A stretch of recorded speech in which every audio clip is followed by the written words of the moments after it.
We'll start this afternoon with prayers of invocation, honoring the teachers before us, and actually specifically honoring the teacher of Bhutabavana, of Tim Knighton, his spiritual master. So we'll start this by chanting this prayer, then singing Mahamantra, and then we have a special song that we sing when a special soul leaves us. And we'll wait for Didi to sing that song. Om Jnanatimirandasya Jnananjana Shalakaya Chakshuram Militam Yena Tasma Shri Gurave Namo Vishnu Padaya Krishna Prestaya Bhutale Srimati Bhakti Vedanto Swamine Namine Namaste Saraswati Deve Gauravani Pracharine Nirvisheshunyavadi Pashyatya Deshatarine Shri Krishna Chaitanya Prabhu Nityananda Shri Advaita Gadadhar Shivasadi Gaura Bhakta Vrinda. And the words are right there on the right side of the altar. Hare Krishna, Krishna Krishna, Hare Hare, Hare Rama, Rama Rama, Hare. Together. Hare Krishna, Krishna Krishna, Hare Hare, Hare Rama, Rama Rama. One more time. Hare Krishna, Krishna Krishna, Hare Hare, Hare Rama, Rama Rama, Hare Hare.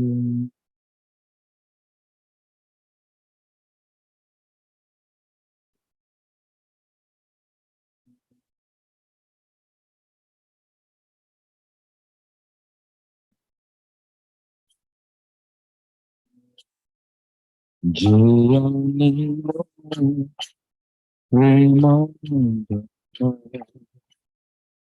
Karuna Prachu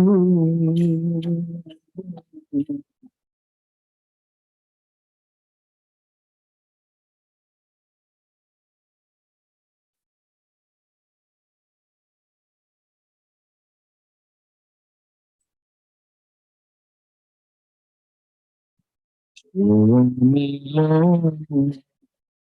Premanda Karuna Prachu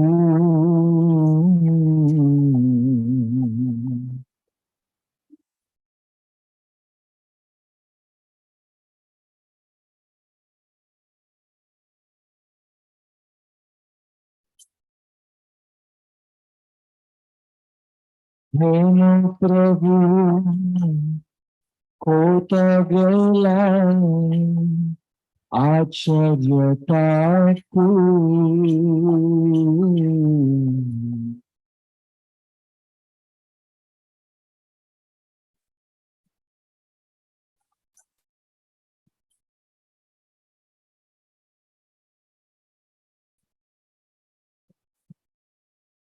Eno Prabhu Pita Gela Acharya Taku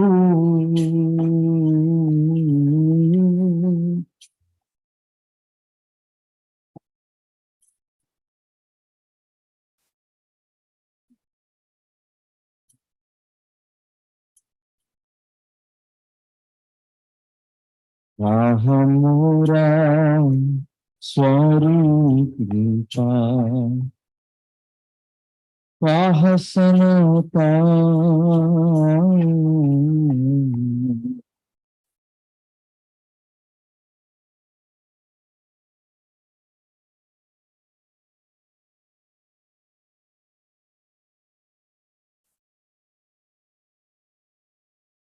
Vahadasa Raghunatha Patita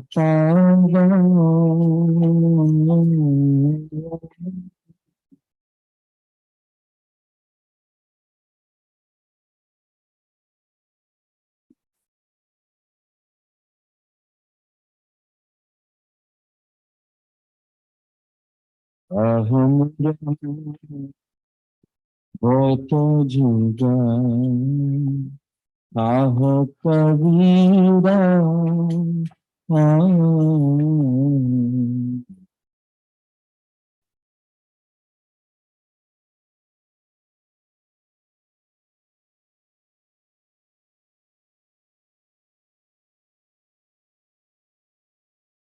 Ekakale Kota Gula Gaurana Thara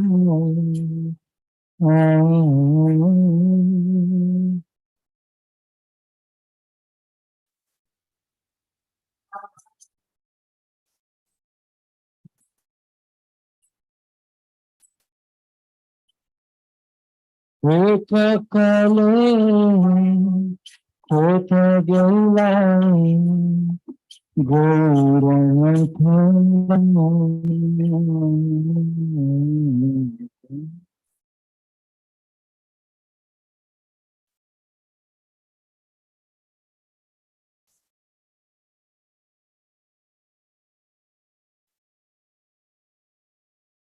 Oshaniku Pibonata Analapa Shivo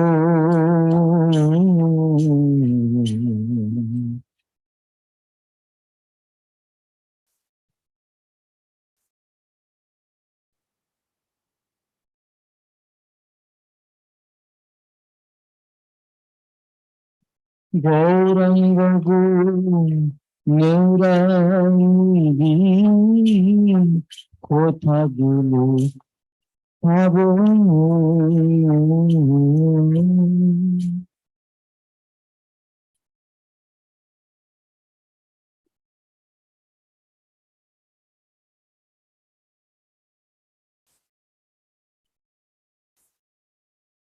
Shabashangiram Shangi Jai Kolo Bilal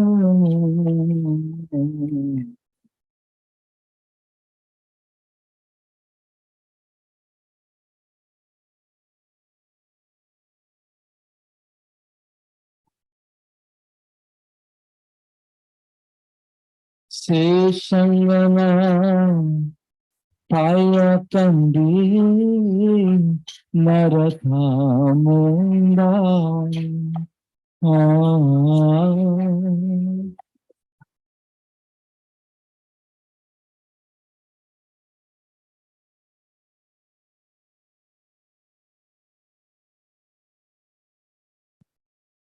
Se Sangana Paya Kandi Narathamunda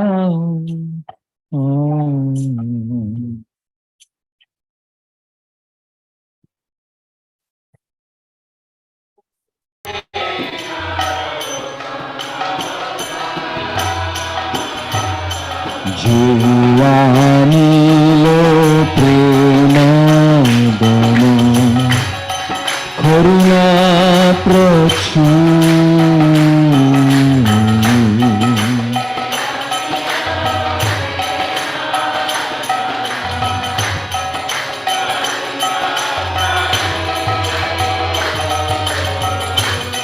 Jayanilo premadano karuna prachur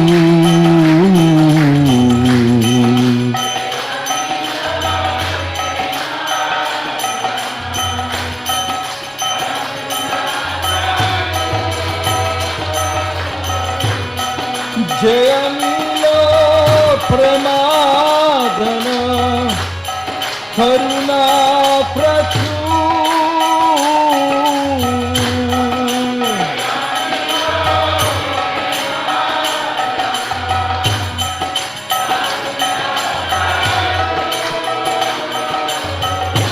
Jayanilo premadana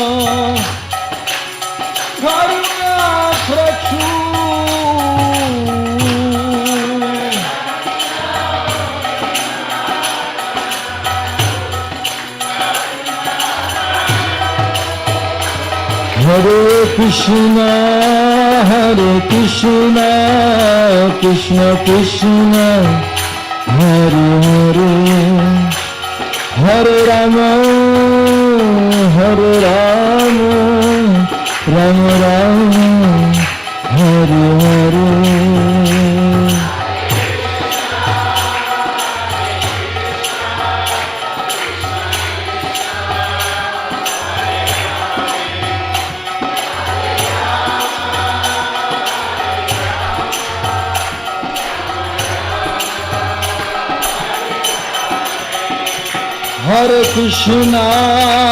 Hare Krishna, Krishna Krishna, Hare Hare, Hare Rama, Rama Rama, Hare Hare.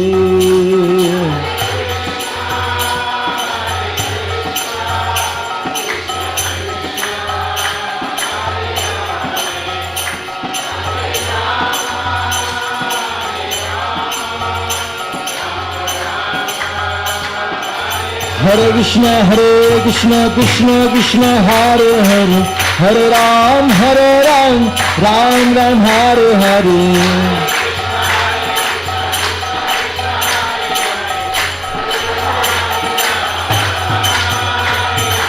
Hare Krishna, Krishna Krishna, Hare Hare, Hare Ram, Ram Ram, Hare Hare.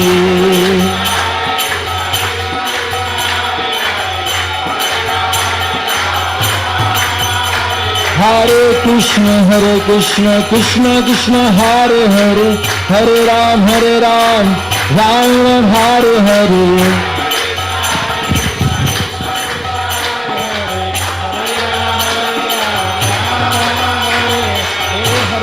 Hare Krishna, Krishna Krishna, Hare Hare, Hare Ram, Ram Ram, Hare Hare. Hare Krishna, Krishna Hare Hare, Hare Ram, Ram Ram, Hare Hare.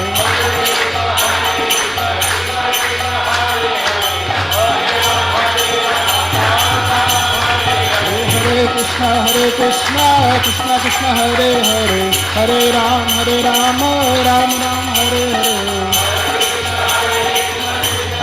Hare Hare, Hare Ram, Ram Ram. Hare Krishna, Krishna Hare Hare, Hare Ram, Ram Ram, Hare Hare.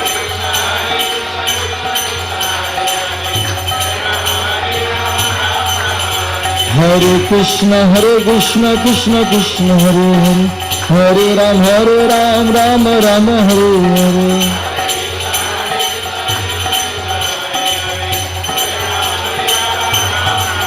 Hare Krishna,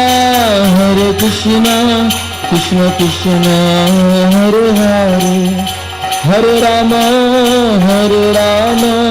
Ram Ram, Hare Hare.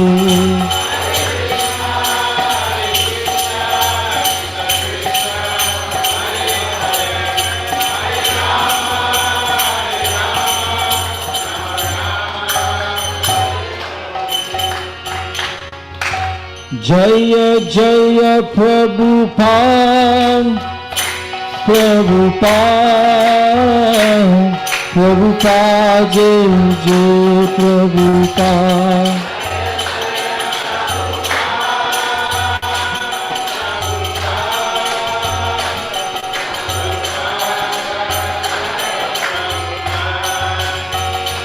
Jaya Vaishnav Thakur, Jaya Vaishnav Thakur, Vaishnav Thakur, Jaya Vaishnav Thakur.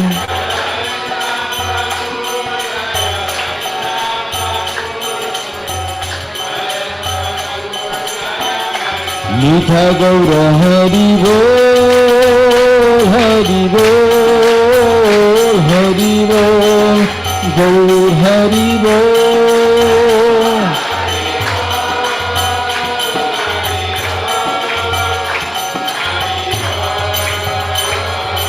Nitha Gaura Hari Bol, Hari Bol, Hari Bol, Gaur Hari Bol.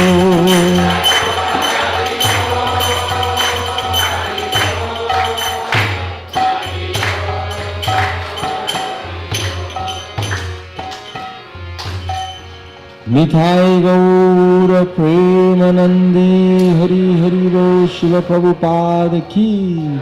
His Grace Bhutabavana Prabhu Ki. All glories to the assembled devotees. Hare Krishna.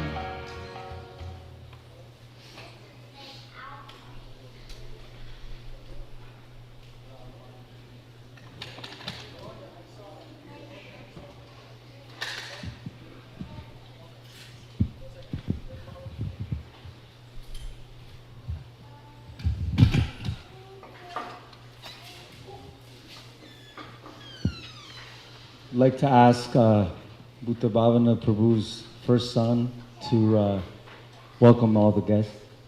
Opening words. Hello, everybody. Thank you for coming for today for this occasion. I want to thank my aunts, two of my aunts. Aunt Gloria, please raise your hand. This is my dad's youngest sister. Aunt Shirley, please raise your hand. This is my dad's older sister. And then I have two of my cousins, Roderick and Samori. Thank you guys for coming.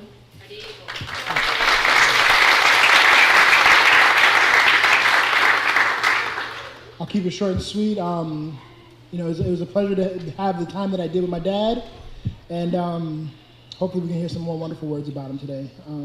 Please, would you like to come up?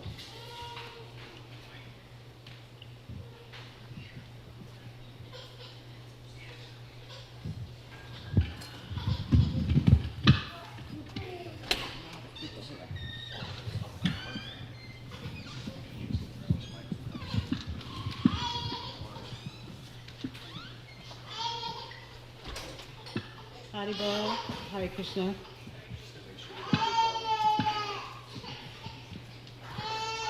All right. Okay.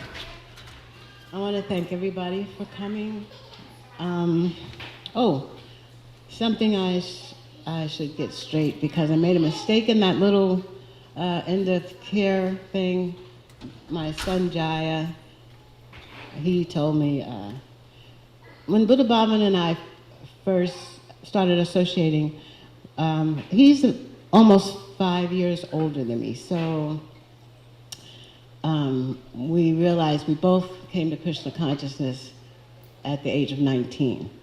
So in the end of life care, I said 1970, you told him, Shirley, but it was actually 1969.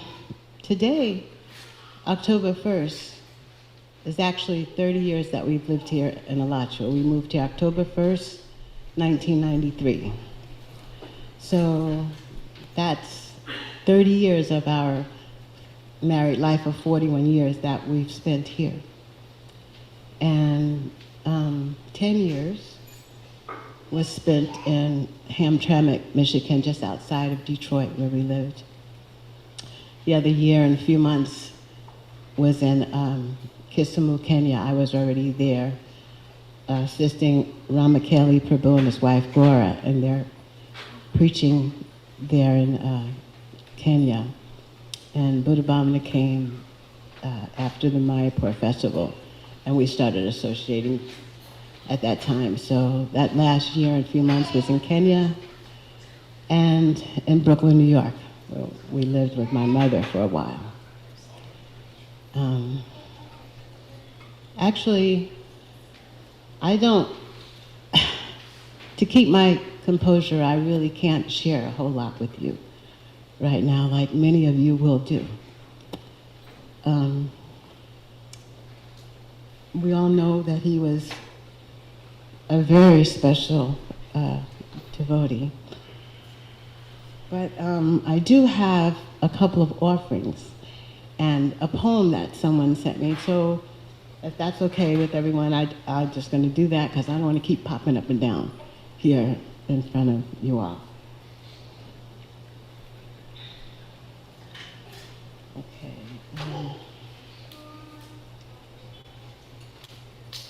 All right. 1 second.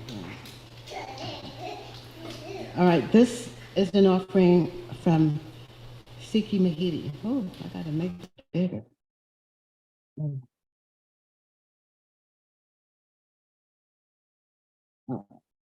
Hare Krishna. Please accept my humble obeisances. All glories to Srila Prabhupada. All glories to Sriman Bhutabavana Prabhu. I'm unable to attend this memorial service for His Grace Bhutabavana Prabhu and thank his wife Shakti Mata for allowing me to forward this message.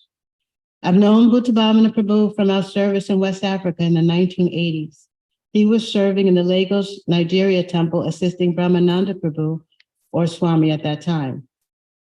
I would visit often because I would bring a book distribution party from Accra, Ghana, to sell books and bring money back to Accra. We stayed in touch afterwards for a bit, but I lost contact with him as time passed. Bhutabavana Prabhu was such a calming figure. When I think of him, I can't remember a time when he was upset, angry, or critical. He also was such a good listener. Sometimes I just needed to complain and whine, and he would always listen and make me feel like it's okay, just keep serving. Being such a reserved and quiet person, I assumed he wouldn't be good at giving class or public speaking. But I always enjoyed his classes and public speaking. His talks were heartfelt and spoken with his clear realizations of serving Srila Prabhupada. I asked him about how he came to serve in Africa. He told me how Srila Prabhupada had told him that he should help his people. Bhutabavana was in New York City at the time.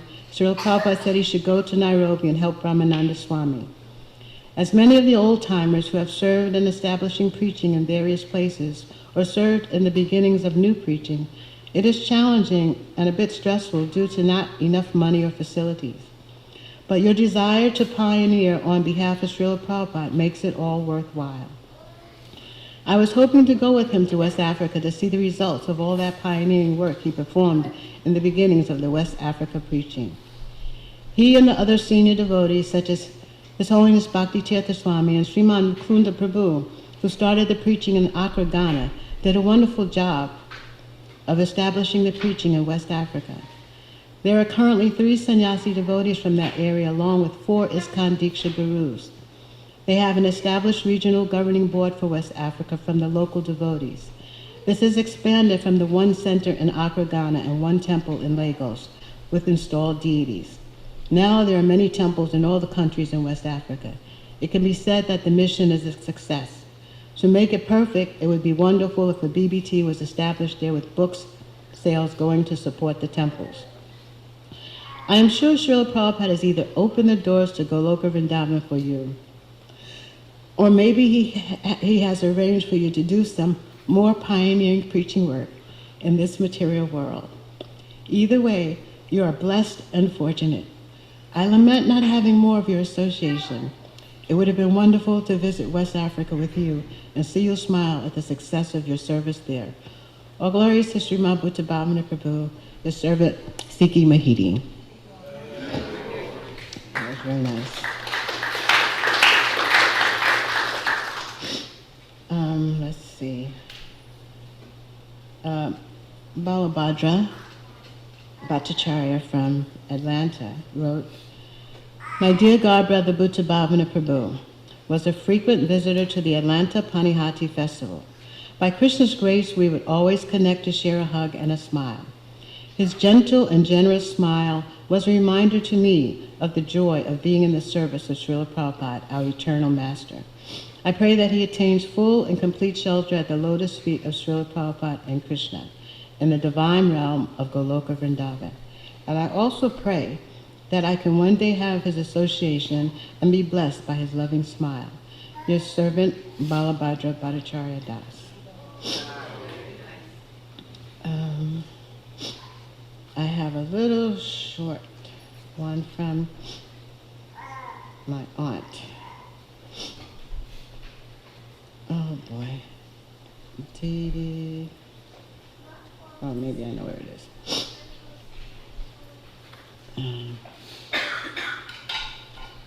Jeannie. Okay. This is my aunt, my mother's youngest sister. Her name is Jean Thomas. She says, Tim was such a wonderful and thoughtful person. When I had surgery, he made me a pot of soup, picked up my medicine from the pharmacy, and checked on me with a follow-up call. He was a soft-spoken guy with a pleasant personality and always willing to help. You will always be remembered, Tim, for the beautiful and thoughtful person you were. Rest in peace, my nephew. Love and prayers. And this next one, if I can find it. Okay.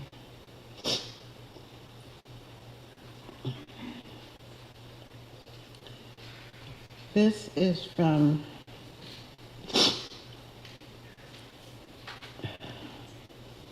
Bibi Shanta Maharaj.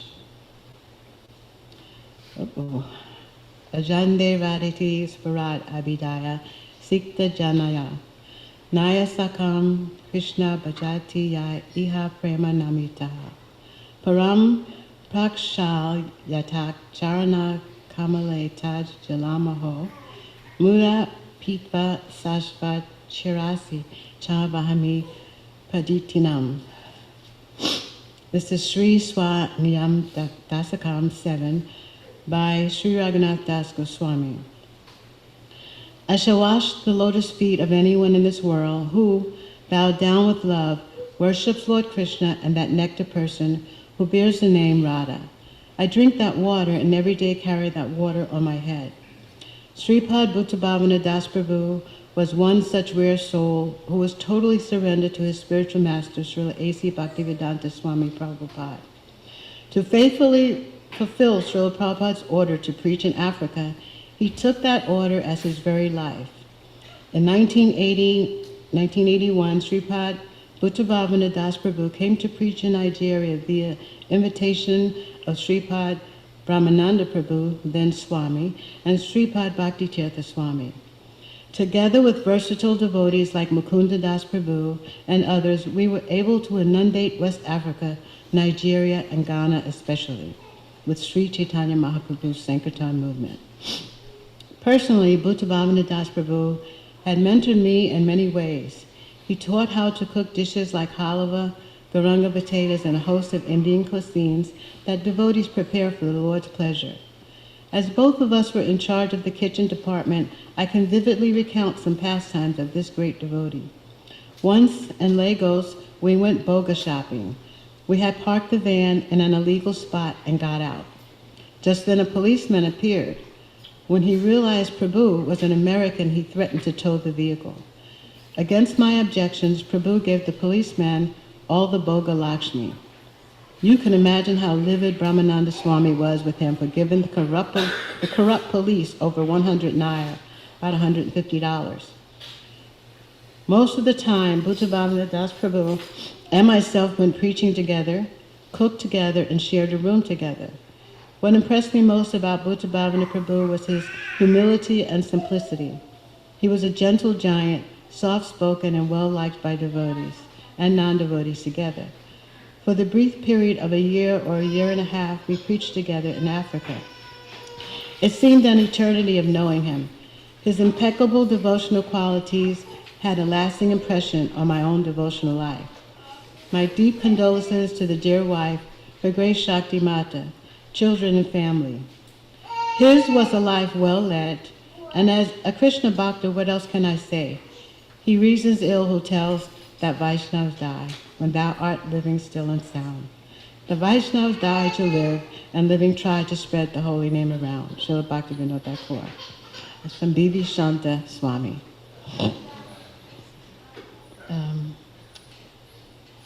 Someone else. Where is it? I think there's one more. And, this is from, let me read it. Hare Krishna, please accept my humble obeisances. All glories to Srila Prabhupada.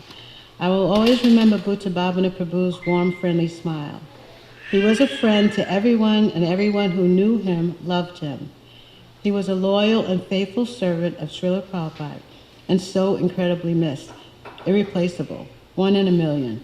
We are grateful to have had your sweet association.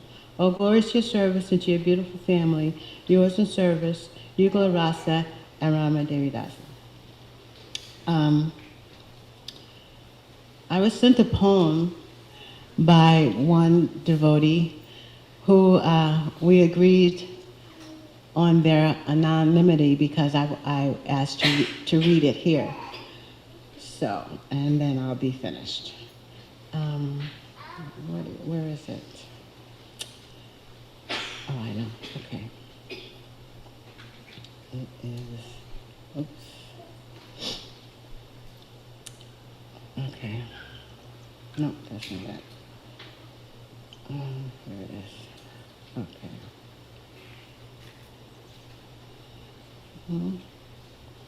Oh, 1 second, guys. I have to remember where he sent it now. First it is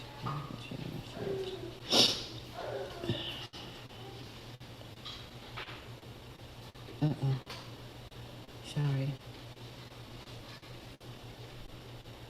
Phone number. Okay, thank you. Phone number.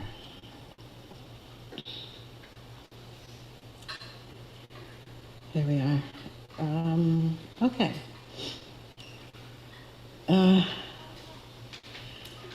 It's titled Making Space Within Myself. Madame Night prostrates herself at the feet of Mother God and quietly dismisses herself, giving way to the arrival of Lady Day, who bows deeply and, opening her arms widely, spreads light in all directions. I, on the other hand, mourn early in the morning and yawn a little so as not to cry, and the dawning unfolds seamlessly in charming silence, gently fractured by the first chirp that slowly becomes a chatter. And the chatter competes with the glum opinions of my mind, and my mind shines dimly behind raised eyebrows and a momentarily furrowed forehead. Yes, I mourn early in the morning and often late in the evening for the loss of those dear ones I held close. And in the depths of the grieving, I realize that Madame Night doesn't cry, and Lady Day doesn't weep for those who have awakened or those who have gone to sleep. Both great ladies have simply held space within themselves to honor the miraculous moments in the lives of all souls. And so I hold space within myself in a place of honor for all of the bright moments shared with those souls. I celebrate.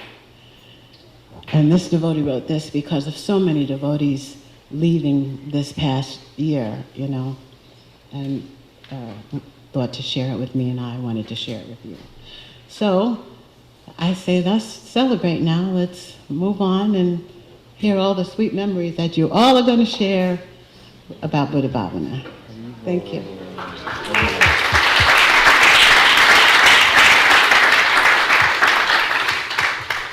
Thank you so much. I would like to please ask Mukunda Prabhu to share some words.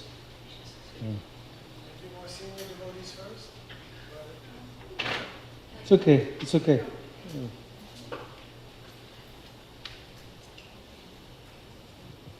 Would you like to sit or stand?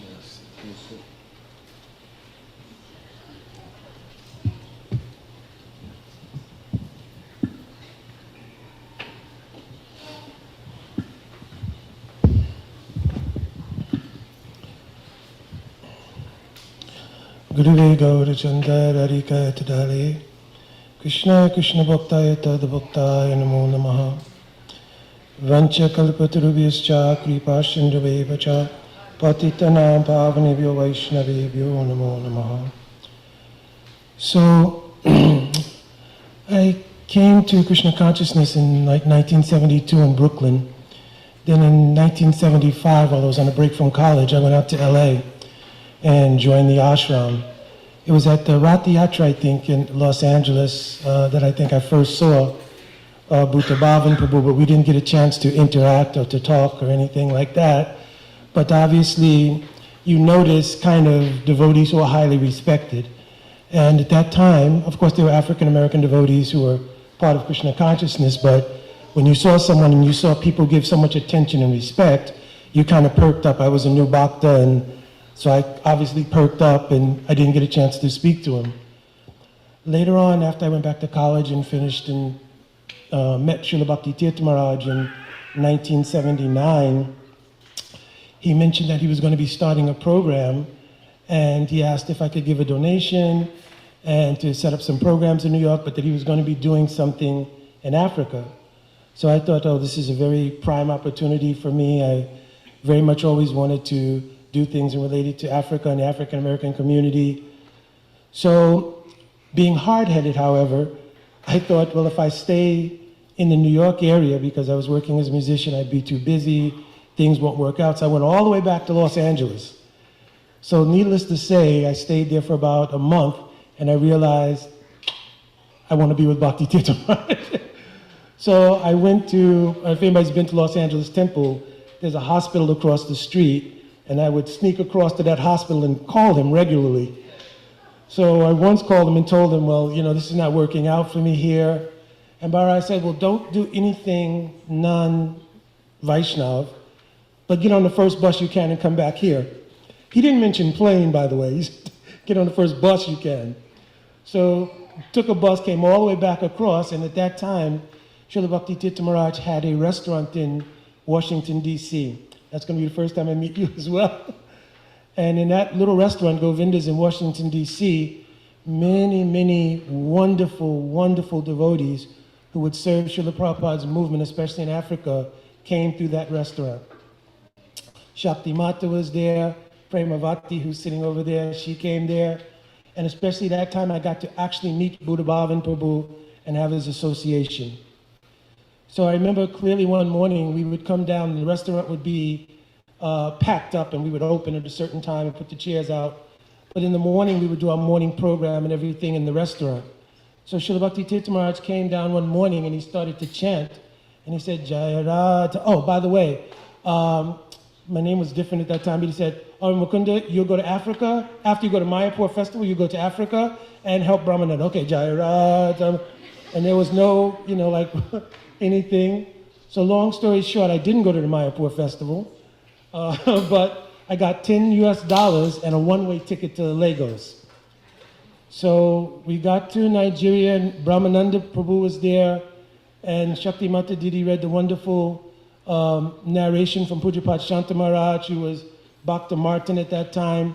He was there, and we only had a one-bedroom apartment, and we used to get our water out of a barrel, and it was just really, really austere. But long story short, maybe 6 months later, our lease was up where we were, and we had determined with Brahmananda Prabhu at that time that we would just get in a van and live out of the van and preach like that. On that very day that we decided that, one Indian father and his daughter came, and they were both doctors, and they said, well, we just bought a clinic, and the clinic is too big for us, so we would like to donate half the clinic to you to use for your preaching. So we moved from this small flat we went to that place. Soon as we got there, we rang Bhakti Tirtha Maharaj and said, you should send other devotees. That very first wave of devotees that came, Bhutabavana Prabhu was in that wave. And at that time, amazingly, myself and many other At that point, I guess second generation devotees were there. Bhutabavana Prabhu was among the Srila Prabhupada disciples who were there. But Srila Bhutabavana never, ever acted in that position. He always treated everybody like everybody else was senior. So because I had been there earlier, I think I was the temple president at that time in Lagos or something, I don't remember. But anyway, Bhutabavana, he would always come and he would ask, "Oh, Prabhuji, is there anything I can do?" And I don't always get embarrassed because I knew he was much senior and also much more realized. And I would become very embarrassed and very shy. And so I'd say, "No, Prabhu, anything that you want to do." He said, "No, Prabhu, you have to give me." He was teaching me how to be a leader. He said, "No, Prabhu, give me a service. Tell me what you want me to do. Then I'll help you set up a schedule, what others should do, etc." So he was like mentoring everybody, just like Maharaj mentioned that he mentored him in cooking and everything else. He was mentoring how you should be a leader if you're going to be a leader here. And I remember many times we would go out on Sankirtan in Nigeria, and Sankirtan in Nigeria was very unique. We would just go out and go downtown, and we would chant Harinam for a little while. We would speak a little bit, and then we would tell people, all of your questions can be answered in these books. And we'd have several cases of Science of Self-Realization, Life Comes from Life, and many other books. And what we would do is we would sell the books, and people would get on a very nice orderly line. So myself, Bhutabavana, Pujapat Shantamaraj, others, we would start passing out the books. And one day we were running out of books. I think this is the first time we all went out together. And so I had known this from before because Shantamaraj told me about it. So we were down to about 5 books left, and I told Bhutabavana Prabhu, "Okay, Prabhu, just put the box on the ground and leave it, and we should go." He said, "No, Prabhu, we can't just leave Prabhupada's books on the ground here." I said, "No, Prabhu, put them in the box, leave them, and we should go." So he said, "No, Prabhu, how can we do that?" I said, "Prabhu, I did this argument before with Shantamaraj and learned the lesson." So Bhutabavana said, "Well, okay." So he said, we went and we got back in the little van, and we watched from the van. I said, "Now watch what happens." So normally people were very orderly when they would come up to buy the books. But as the books got shorter and shorter, the crowd would get more rowdy. No, I was first. No, I was first. I was first. I was first. So we got back in the van. After we put the books down, a complete fight broke out, right? Which was the usual thing. And they tore up the box and everything, and people were fighting over the last 3 or 4 books or whatever it was. And this was the norm, but Bhutabavana had not seen it. So he told them, "Just put it down." And Shantamaraj told me that the first time I went out. So he was so amazed, and he said, "This is what Srila Prabhupada ordered me to do." Because I had not heard that story until then, that Srila Prabhupada had ordered him to preach in Africa. So from that time, everything was very wonderful, and I was so happy. I remember also that when we got the temple facility in Lagos, there was a downstairs and an upstairs. And I think Premavati will attest to this because she arrived in that second group, that the Grihastas were going to stay on the second floor, and all of the single people would stay on the bottom floor, mostly brahmacharis, obviously, at that time. So unfortunately, when we went up on the second floor, that clinic had been used for not really good things. So there was actually blood on the walls and all kinds of things like that. So we came back downstairs, and we were thinking, we'll have to do something else. We can't stay up there. It was Bhutabavana Prabhu who suggested, "No, we can do kirtan there, Prabhu. I will help you clean everything there." So forth and so, because I was ready to sleep in his room with wife and all. I wasn't doing it. So, but he agreed, and we did a huge kirtan. He led a kirtan, and we took incense and a picture in a Shringadev and went through the whole building. And after all of that was done, I really felt satisfied enough that we could actually stay upstairs in that second floor. And of course, it was mentioned that Bhutabavana was very shy about giving class, but if anybody ever heard him speak, it was very, very amazing. Because he spoke from realizations. It wasn't just a matter of him having so much book knowledge, he knew everything in Sastra, but he had so many realizations from his dedication. So we spent a lot of time there preaching in Nigeria. It was very successful. Then I was sent to Ghana to open a temple in Ghana along with Shanta Maharaj.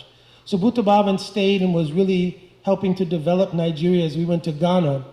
But then after Ghana, I was thinking, well, where will I go from here in Africa? And Bhakti Tirthamar sent me a letter and said that we should go to Zimbabwe.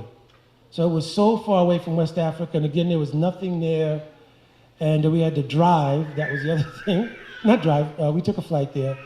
But when we arrived there, very shortly afterwards, Bhakti Tirthamar sent me a letter. He said, "Have a wonderful surprise for you." So I was thinking, oh, is it money? Because that's what we need. He said, no, but Bhutabavana is coming there. And we were like, okay, it's wonderful. So he arrived, and when he arrived, I felt so much more secure about everything because I had somebody who was senior and everything. So we started to preach in Zimbabwe. Zimbabwe preaching was going very well. Srila Bhakti Tirtha Maharaj came to visit. And at that time, myself and one other devotee there named Srinath Prabhu, there were other devotees there. Braja Leela Devi was there, Raivata Muni Prabhu was there, Ishwara Prabhu was there. But when Bhutabavana Prabhu came, he kind of settled everything, and he made everything kind of smooth sailing. So Bhakti Tirtha Maharaj came, and one habit Bhakti Tirtha Maharaj would have, he would bring the devotees in one or two at a time and query those devotees about other devotees. So he brought us in, myself and Srinath, and he came and said, yeah, well, how's Bhutabavana Prabhu doing? So we said, he's doing all right. And Bhakti Tirtha Maharaj says, oh, you sure everything is okay?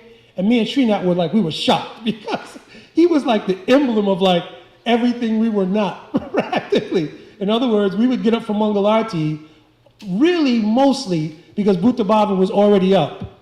So you couldn't really sleep because you'd be embarrassed if you came in there late. So he was the emblem of everything. And Maharaj was just checking, says, yes, that's why he's a leader. He's not a leader in the name, but he's a leader in his actions. So then Bhakti Tirtha Maharaj was telling me and Srinath, this is how you should be. So, of course, after that, we kind of lost contact because I went on to preach in Zambia and other places. I don't know if that's the time that he came to Kenya. I don't know if those are the years that he came to Kenya and met, because he was not married, obviously, when he was with us. But then we remembered Shakti Mata from Washington, and when they came together, we thought, whoa, Haribo, Prabhupada has blessed them a bunch of times. Now, so of course, I didn't meet Bhutabavana again until I obviously came to Alachua, and I was very happy to see him here, and very, graced by his presence and so forth. So I think that one of the greatest mercies that my Guru Parapadma, Srila Prabhupada, and our whole Guru Vargas has blessed me with was his association, and the association of his good wife and his family, because to see these boys grow up also now, and they know I had a daughter, and all the things and watching teenagers grow up is a pretty amazing thing. But to see them all have come to such success in their lives spiritually and materially is also a testament to him and Shakti Mata. So I'm begging for his causeless mercy that he's gone on in the service of Srila Prabhupada, as Maharaj said, either in the divine realm or his continuous of inspiring and preaching to others here in this material world. Jai Srila Bhutabavana Prabhu ki jai. Thank you.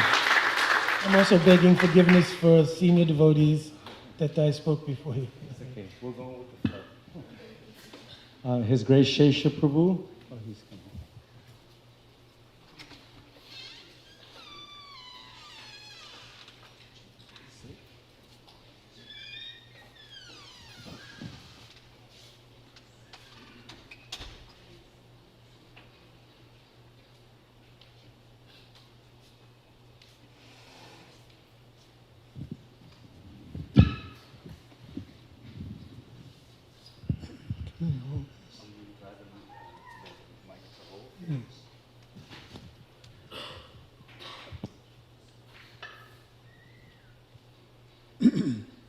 Namo Om Vishnu Padaya Krishna Prasthaya Bhutale Shrimate Bhaktivedanta Swami Niti Namane Namaste Saraswati Devi Gauravani Pacharane Nirvishesha Shunyavadi Paschachate Satarane Vanchakalpatarubhyascha Kripa Sindhubhyavacha Patitanam Pavanabhyo Vaishnavibhyo Namo.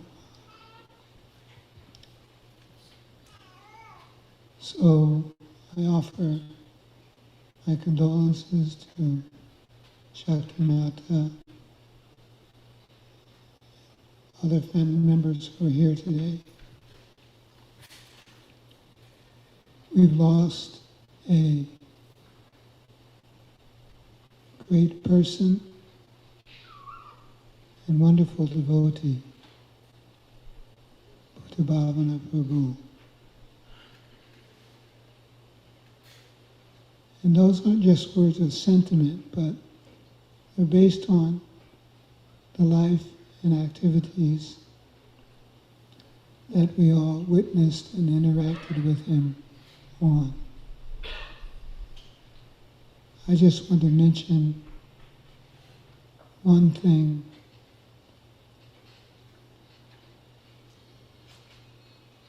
And that is how Bhutabavana Prabhu's activities were fulfilling the desire of his spiritual master, His Divine Grace A.C. Bhaktivedanta Swami Prabhupada. Around 1971, Srila Prabhupada, whose intentions all along were to create a global society of devotees, he began speaking about opportunities which were developing in East Africa. Different members were encouraging Prabhupada to start something more permanent there. And Srila Prabhupada, he did whatever, he took advantage of whatever opportunities that Krishna gave him. And he began speaking by saying he wanted something to happen in Africa, because then his global movement would be preaching on 5 continents.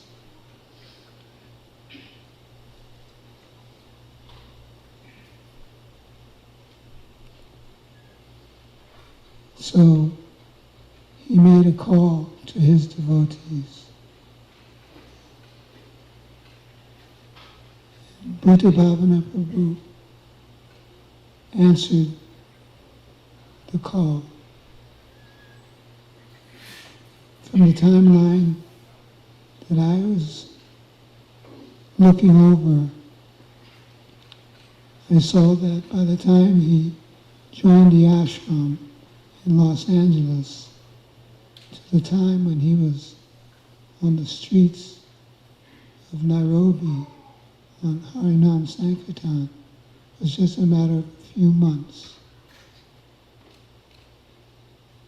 How does someone uproot their life, travel halfway around the world, and go on the street with the holy name of the Lord, without being a wonderful devotee and dedicated follower of Srila Prabhupada?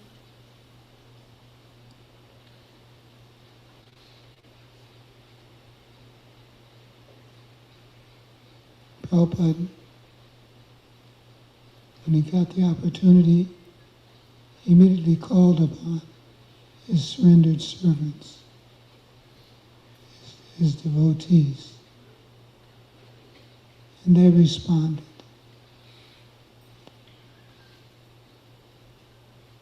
So Bhutabavana was one of those devotees.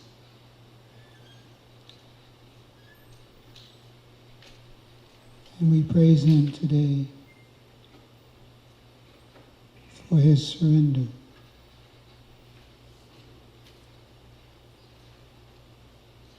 That was the seed of the wonderful activities that were followed by Mukunda Prabhu and others in developing Krishna consciousness throughout the African continent.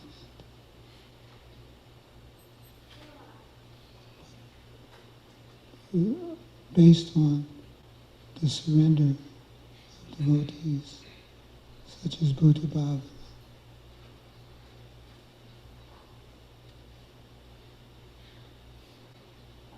So now he's left us, I'm sure, to a place where he can continue his rendering service to his Guru, Srila Prabhupada. We hope he'll look back on all of us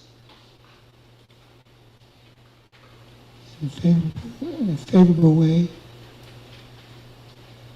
and help pave the way for us to join him in serving Srila Prabhupada.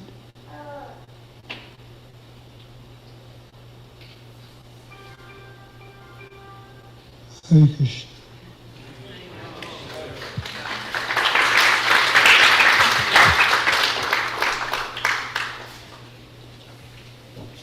Bhutabavana Prabhu ki.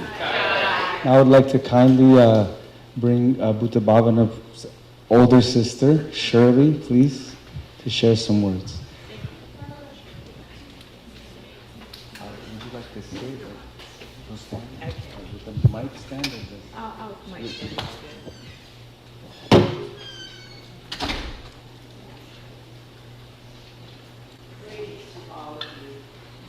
I'm here as the oldest of 4 children who were raised by Tim and Leona Nyson in Hamtramck, Michigan, which is a city that was completely surrounded by the city of Detroit, if anybody's aware of that.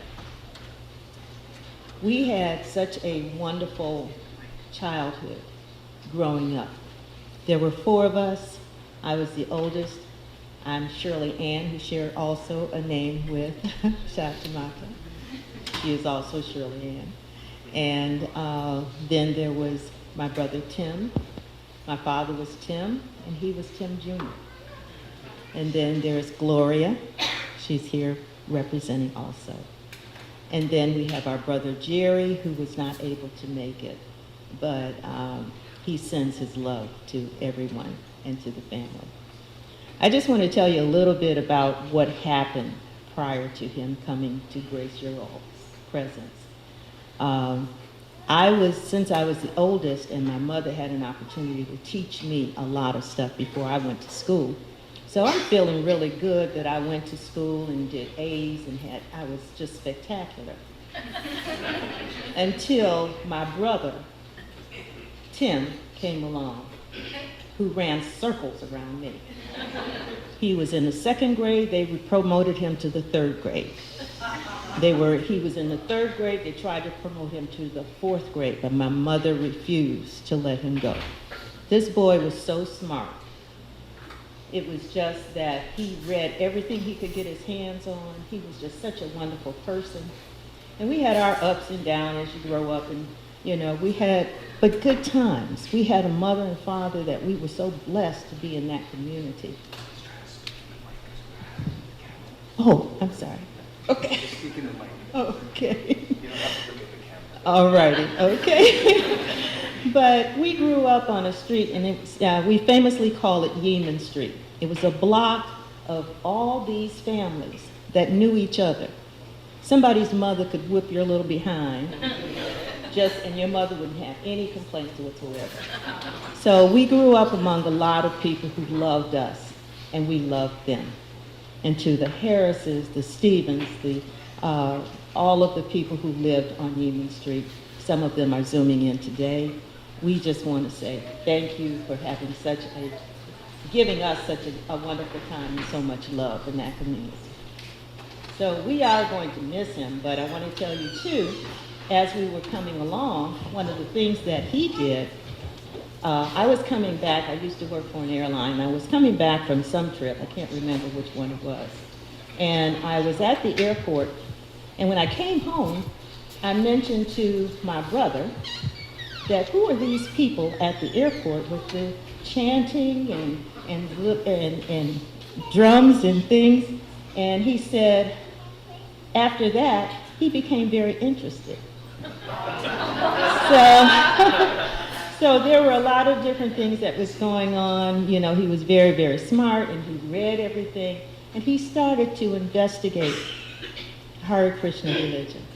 And so everybody says, well, Shirley, you're the one that mentioned it to him. And so, but this is the thing. He found what he was looking for. We knew that he was about to make a change. And there were some indications that what he was experiencing at home was not where he wanted to be. And he ventured out and he went to, he left home a couple of times and we couldn't find him. But he had all of these notes and books and things that he was going through. And then he ended up in California, and he came back, and he was a different person. But through it all, he has always been the person that you could look at, and his smile lit him. He just lit up with that smile. He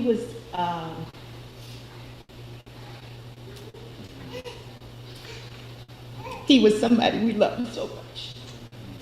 And even though he was, my father's name was Tim, but when I talked to a couple of people over this past couple of weeks, and they said, and we told them what had happened, and we always called him Tim Jr. He was never Tim. He was always Tim Jr. As one of the guys said, he says, I knew when I heard that Tim Jr. had passed. He says, I said, yeah. I said, you called him Tim Jr. too? I said, yeah, everybody did. You know, he was just Tim Jr. And he was such a wonderful person. He was so intelligent.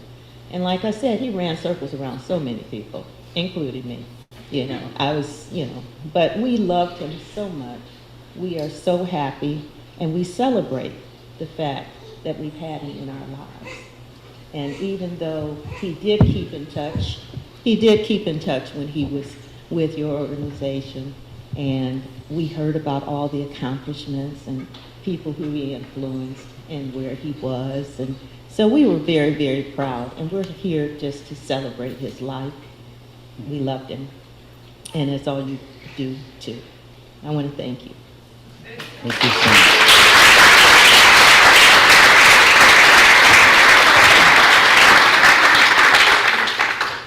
In our tradition, when somebody introduces to someone else the spiritual science of the soul and God, they're considered a guru, and it's called Vartma Pradakshika Guru. So you're a Vartma Pradakshika Guru of Tim Jr., and then the next person I want to bring up is a Vartma Pradakshika Guru to her. So I want her, Ragatmika, to please come share some words.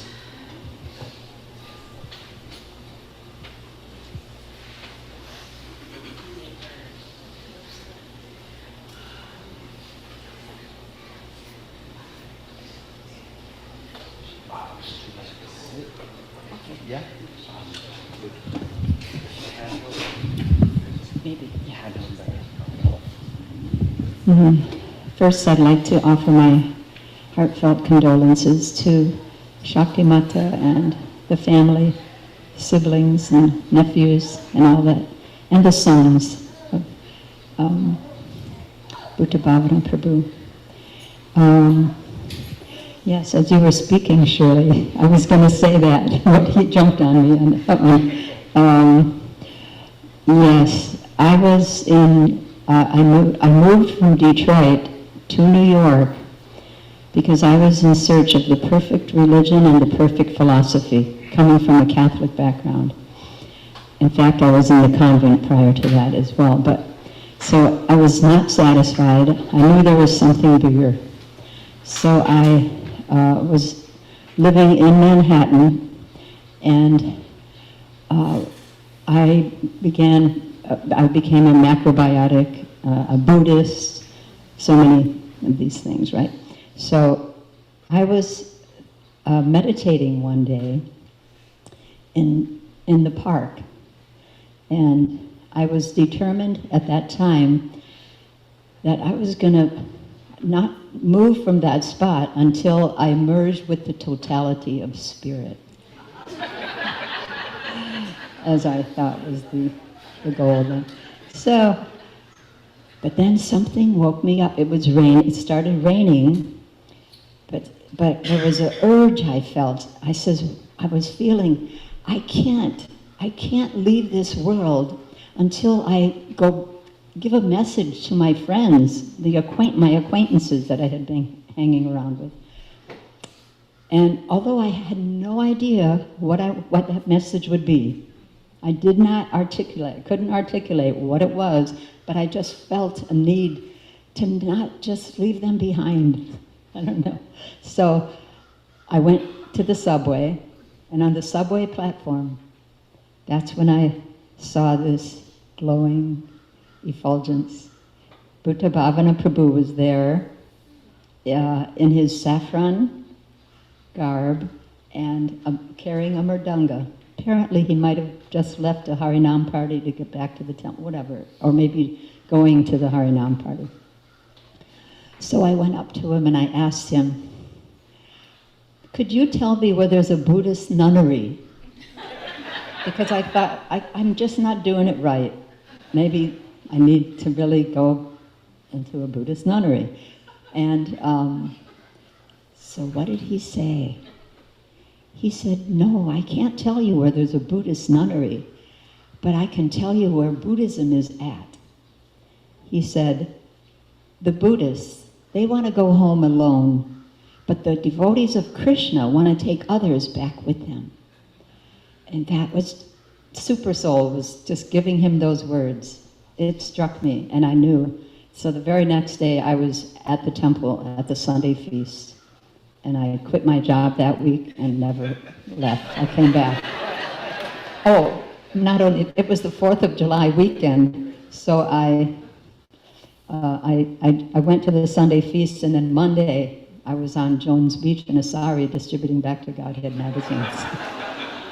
So I am totally indebted to Bhutabavana Prabhu for being that surrendered instrument in Srila Prabhupada's hands. It made all the difference in my life, and many others, no doubt.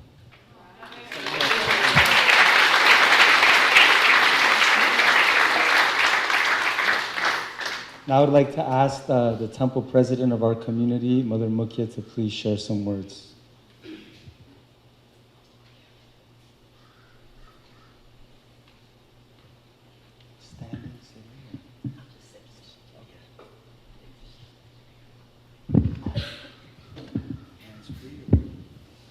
This good.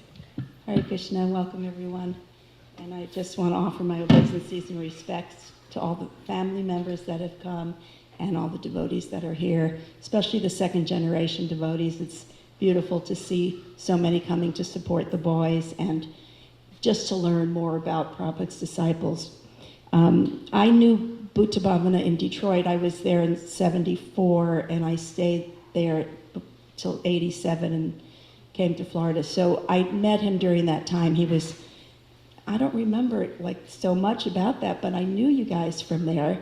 And he was, a senior devotee, and he was very, just, very kind and very sober. And it was just a nice, calm presence to be around. And when I came to Alachua and Shaktimata and Bhutabavana were here, I felt like so comforted, like comfort food, just to have someone that I knew from when I was a young girl. And here again, they were in this community. It was really nice to see them. I had always wanted to learn about his time in Africa. I was grateful that Mukunda described so much about it. And when I saw him here, I asked him, this was just a few years ago, if he would speak about that time. And he was very humble and maybe not feeling that well even by then. And he said yes, maybe he could do that. But it didn't happen, unfortunately. I'm sure he's on the memory tapes, and I would urge everyone to listen to those tapes and hear the Prabhupada's disciples recall their time, because our lives were just so chock full in our youth, giving everything to Prabhupada. And Bhutabavana was one of the rare disciples who actually got a personal instruction from his spiritual master. All of us loved Prabhupada, and all of us served him with everything we had, but not very many got a very personal instruction to do something, and that's a very unique and special. I remember, Prabhupada had said that his spiritual master sent devotees to help him, and I always thought those were the devotees who went to maybe to foreign places or opened temples, starting out with nothing. It's very daunting to do something like that, and the devotees who did it with their whole heart and everything they had. I also love these events because I hear from them, like when I heard Shirley describe her brother, it just added more dimension to the same person that we already experienced. The things that he was for you, you can see how everyone here experienced that same person. He was very special to the devotees that knew him. And one more thing I'll just mention, I was listening to a devotee on the memory tapes recalling an experience they had with Prabhupada, and this was right after Bhutabavana had passed away. And he said that he was in the room with Prabhupada, and a devotee asked Prabhupada, "Will we recognize you in the spiritual world?" And Prabhupada said, "Yes, you will recognize me, and I will take your hand and I will put it into Krishna's hand." And so as soon as I heard that, I just got like my hair stood on end, and I just pictured Prabhupada taking Bhutabhavana's hand and putting it into Krishna's hand. And I'm 100% sure that that has happened. And I just want to mention to the family members that Prabhupada told us many times that the family members of the devotees, 7 generations behind, and maybe 7 generations in the future, will go back to Krishna. So your little brother who ran circles around you, which I don't know if that's completely true, listening to you speak, because I think you could probably run circles around many people too. But he's still active with you, with all of his family members and his nephews and his sisters, and bringing you back to God also. So don't worry. Hare Krishna. Thank you so much.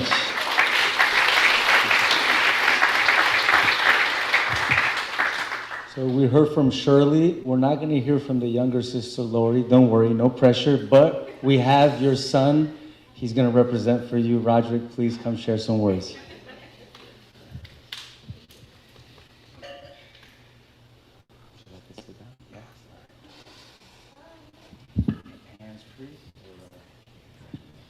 How's everybody doing? All I can say is about my uncle. He was a very soft-spoken person. I've never seen him violent or anything like that. Some of the funny memories I do have of him is, I remember, I'm the last son, and I have a younger sister, right? So I was raised with my younger sister, but it really wasn't no boys around me around my age. And I remember when we went to Hamtramck for the first time, I got to spend the night at my Uncle Tim and Auntie Shatamata's house. And I remember when we first went into the house, I shut my finger in the door. And she basically took care of my hand or whatnot, and he was just trying to take care of me. But that was like my first time actually knowing my nephews. Jaya, you wasn't here just yet, but it was my cousin. I'm nervous. I'm sorry, but I'm just trying to let y'all know that he was a very soft-spoken person. I've never seen him violent or anything like that, and I was glad that I was able to meet my cousins, because I only had a baby sister. You know what I'm saying? So another memory that I remember is when we came down here to Florida when they relocated. That was my first time actually tasting tofu. And they had fried cauliflower, and I said, "This tastes like chicken." But yeah, he's definitely gonna be missed. I love him very much, and yeah, rest in paradise, Uncle Tim.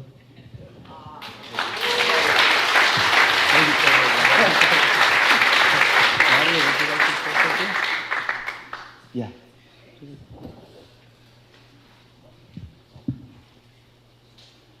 And if any of the family members at any given moment you feel inspired to share a story or say something, we don't really have a strict line. So we're always happy to hear stories. We love the pastimes.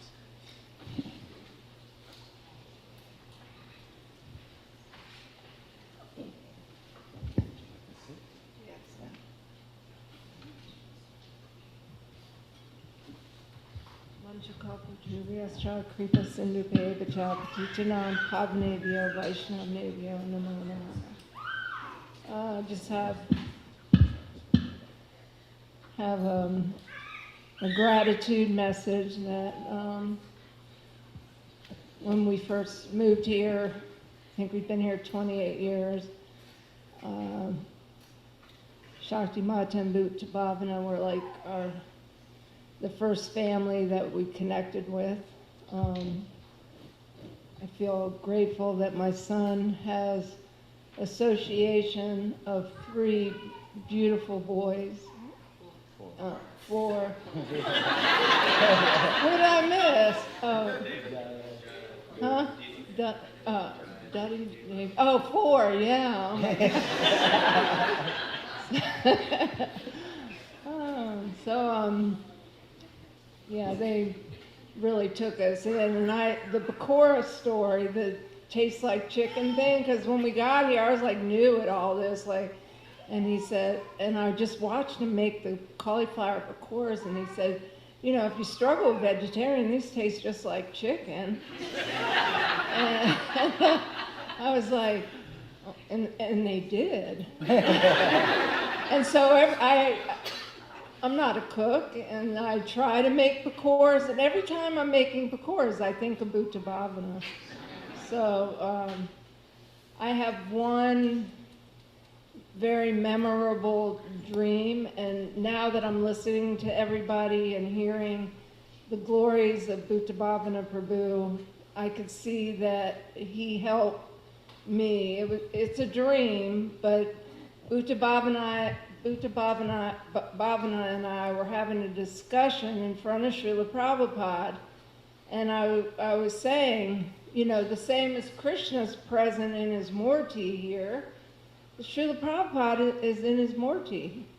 And he was letting me argue with him about the presence of Srila Prabhupada in his Murti.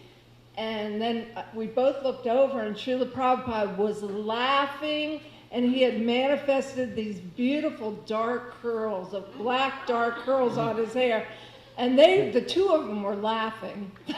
It was like their joke, you know, for me to understand that, yeah, he really is present in his Murti. But he was letting me argue with him about his presence there, and then the joke was on me, you know. They manifested, so it was like preaching, you know. So I always remember that. Prabhupada, he was just laughing, a big old belly with all these black curls. It was like right there.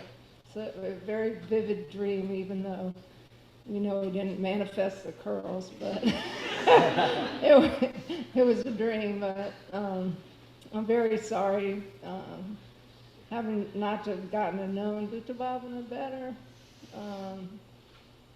And I'm just grateful to have had you, all of you, in our lives. And I think all the qualities, I just didn't realize how special Bhutabavana is till you start hearing all their glories. He's what a surrendered soul. You know, I just hope that one day that I can be like that. So he's someone to aspire towards. And thank you. Thank you so much.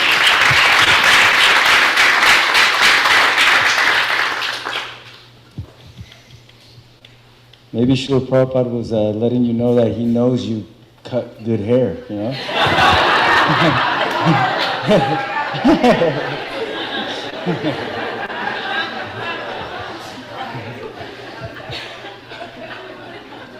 There's a plug-in. If you need your hair cut, she's the best. Not like mama, like daughter. Now we'd like to ask Bhutabavana Prabhu's son Deva to come share some words.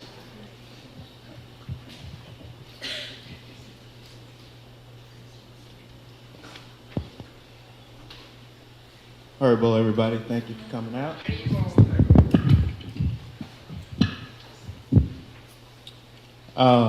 My father was a very special person. Just from the room and hearing the stories, I really appreciate it from everybody because, you know, it really does give me a different perspective, or kind of confirms who my father was before I was even in existence.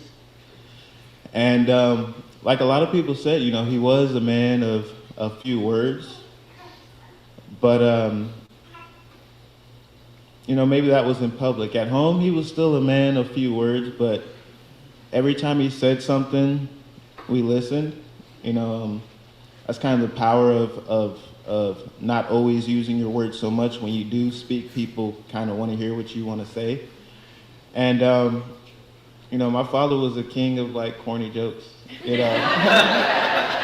and kind of what, I'm sorry, I still always call you Mother Kinshana, but she was just saying about how the joke was on her with her dream. I always felt like my father was a kind of a slight comedian where he would read the room. He knows in our household, he was blessed with 4 boys. So even though my mom didn't get the joke or she thought it was corny, if the rest of the room was laughing, that's a win. And so it's funny because over the years it kind of seemed like what Mother Kinshana was saying, it was like, well, the joke's on you, Mom. So just my father, he was a very special soul. And, my mom and father, they each had their role in the house. And my mom was kind of more on the material things. She paid the bills as far as, he'd go to work, give her the check, she'd handle everything at the house. But my father, without a shadow of doubt, was the spiritual leader. I never got to experience, going on a summer trip or doing some of the things, in the community. I was really attached to my hair. I didn't want to cut my hair off. So that's what kind of made me not go on those summer trips. But my father was never negative or anything. And we've had talks, because he was a preacher. That was his calling. And, in some ways, my brothers, I always felt they were leading that path a little bit more than me. And my father just told me, everybody has their path. And I kind of told him, what I thought my calling was. And talking to Jaya and my father, we kind of came up with guerrilla preaching. Guerrilla preaching. So the idea was, back in college, this is when it really solidified to me. He told me, because I came here on a spring break, because I wanted my friends, I've always wanted my friends to meet my mom and my dad. And the whole family was in India. So I had no idea they were gone. I brought a bunch of friends from college, and he told me, well, you're doing that guerrilla preaching, because your friends came and you never preached to them. You just lived your life. And just because you stuck with the principles I taught you, your friends were very curious of, Srila Prabhupada, his teachings. And that was one time when he really let me know, David, you're still doing Prabhupada's work. Because they left, and one left with a Bhagavad Gita. And I didn't do anything. I just said, hey man, let's go to the temple. Let's get some food. I'm gonna get y'all some free food, So, that was my thing. And my father told me, you're still preaching. And he just, he let me know that, that I was very much like him, because he came from a very religious family. My grandmother was very, very religious, was always in the church. And, he became a devotee. He's still religious, but he just went about it a different route. So, he told me, just go about a different route. There's always ways to serve. And when he confirmed that to me, I was able to come back to him more with my ideas,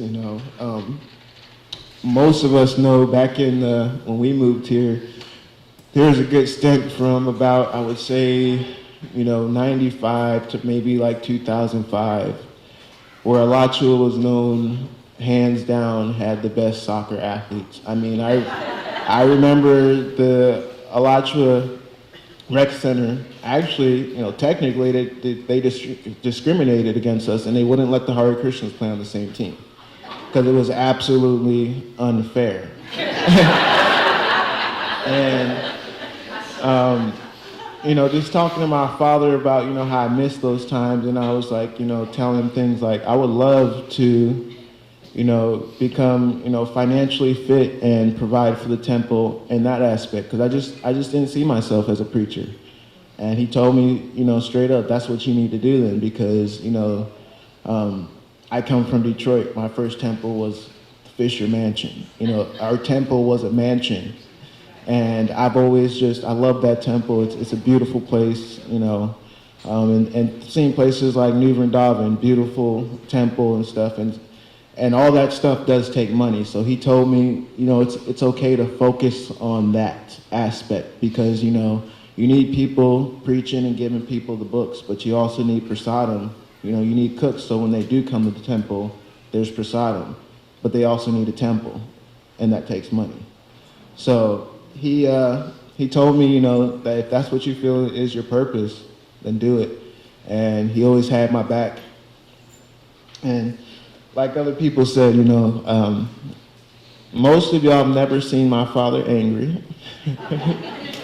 And even when he was upset, it was still a soft-spoken tone. I've only seen my father and heard him cuss once. And I attribute that to my older brother, Dada. I think every boy does this. At some point, at a certain age, you kind of want to test your strength as a man, test who you are. You just kind of test your parents, And if you ever heard the saying, if you mess around, you're going to find out.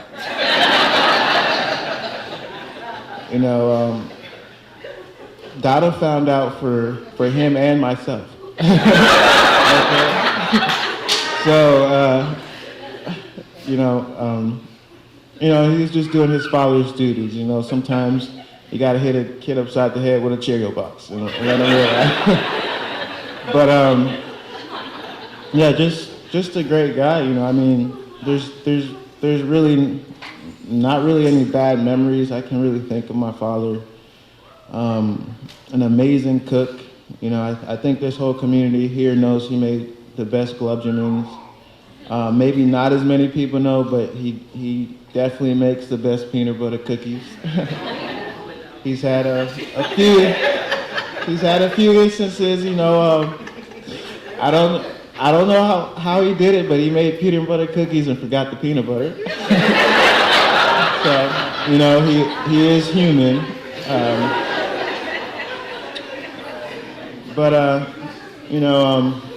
Yeah, it's always pleasant memories of my father. When I cry thinking about him, it's never anything bad. It's just, it's tears of joy, from the corny jokes to him, forgetting the peanut butter and the cookies. It's just, he was a pleasure to have in my life. And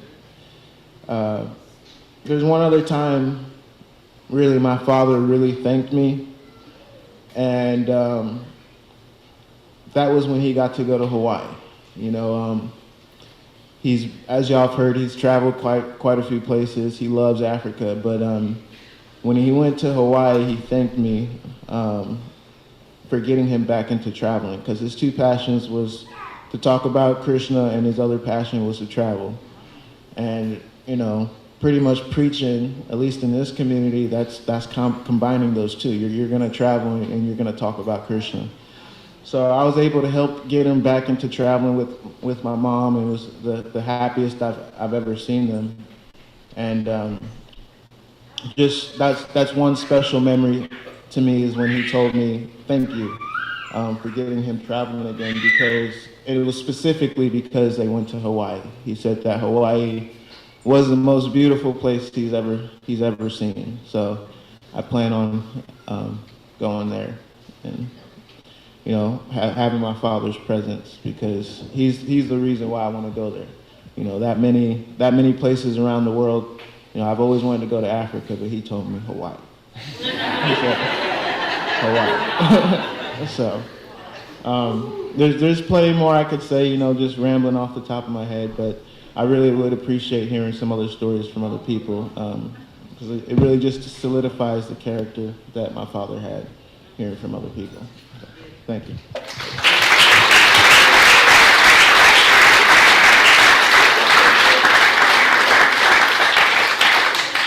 Thank you, Deva. One of the perks of being a younger brother, right? You just kind of shut up, watch, listen, and then know what line not to cross. Let the bigger brothers get it. Dude, we're on the same page, man. And now I would like to actually ask, when the family moved here to Alachua, we went to Vaishnava Academy together, and Dada's first teacher was Mother Sukara, so we'd like to ask Mother Sukara to share some words.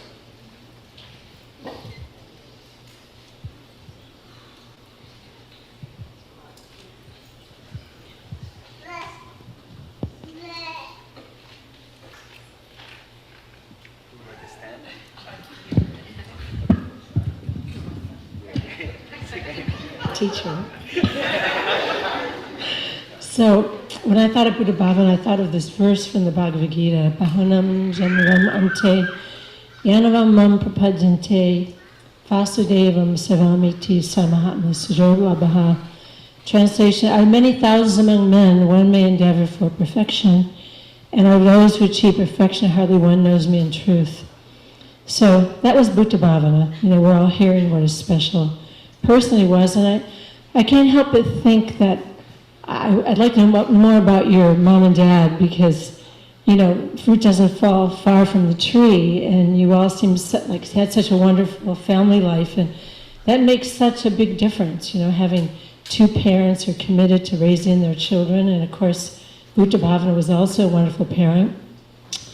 And the last time I spoke with Bhutabavana was just probably a couple of weeks ago. It was our spiritual master Prabhupada's birthday. And so I was talking with Balavi, and Shakti and Bhutabavana came walking by, and Balavi started talking with you, and Bhutabavana was there, and I said, Bhutabavana, Hari Bol. So even though he couldn't see, he recognized my voice. He said, Hari Bol, Mother Sukara. And he had such a warmth about him. He might have been a man of few words, but when he spoke, it was really touched your heart. Even just that, Hari Bol Mother Sukara, because it's very difficult to not be able to see, to be blind. But I'm hearing that even though he was blind, all day long he would just listen to Prabhupada lectures, and he would chant, all day long. And I had the wonderful experience also of teaching his children, mostly wonderful. I had the privilege of teaching a boys' class, 7th, 8th grade boys, about 25 of them. How many are here from that class? A few of them? You're not raising your hands. Anyway, it was really an education for me, But I have to say that those boys, and I'm learning more about Jaya.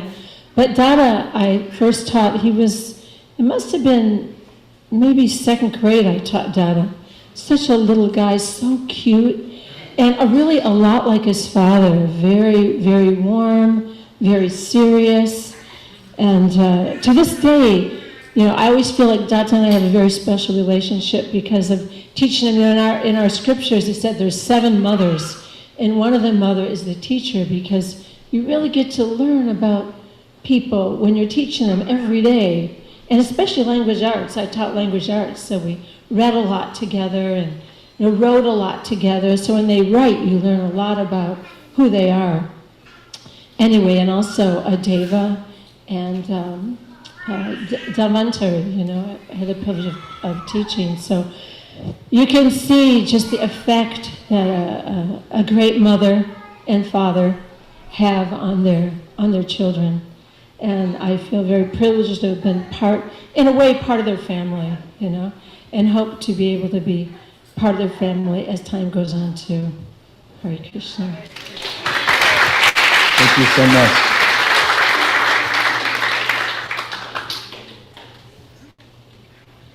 Ready? Yeah. Okay, so we're going to look up here, Damodar. So we have Dada's better half mother who wants to share some words, and she can't be here, so she's connecting through video. Hare Hare Krishna, Krishna, everyone. everyone. I I think think most of most of you you know know me me because I because I visited visited the the community community. many years now. And yes, Bhutabavana, I will try not to.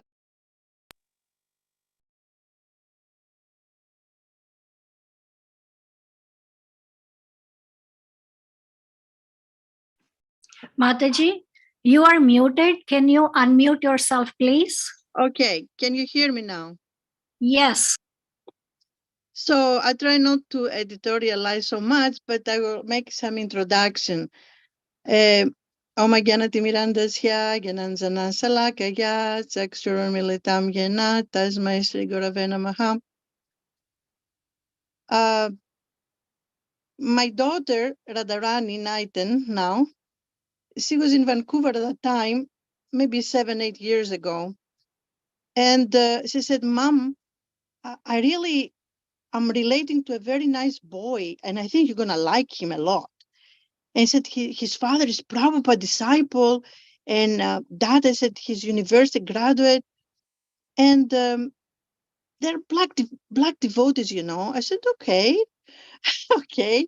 So I saw in the internet the face of Dada.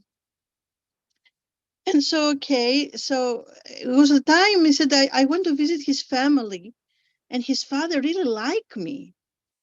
Oh, I said, really nice. And he's a very nice man. He said, very quiet.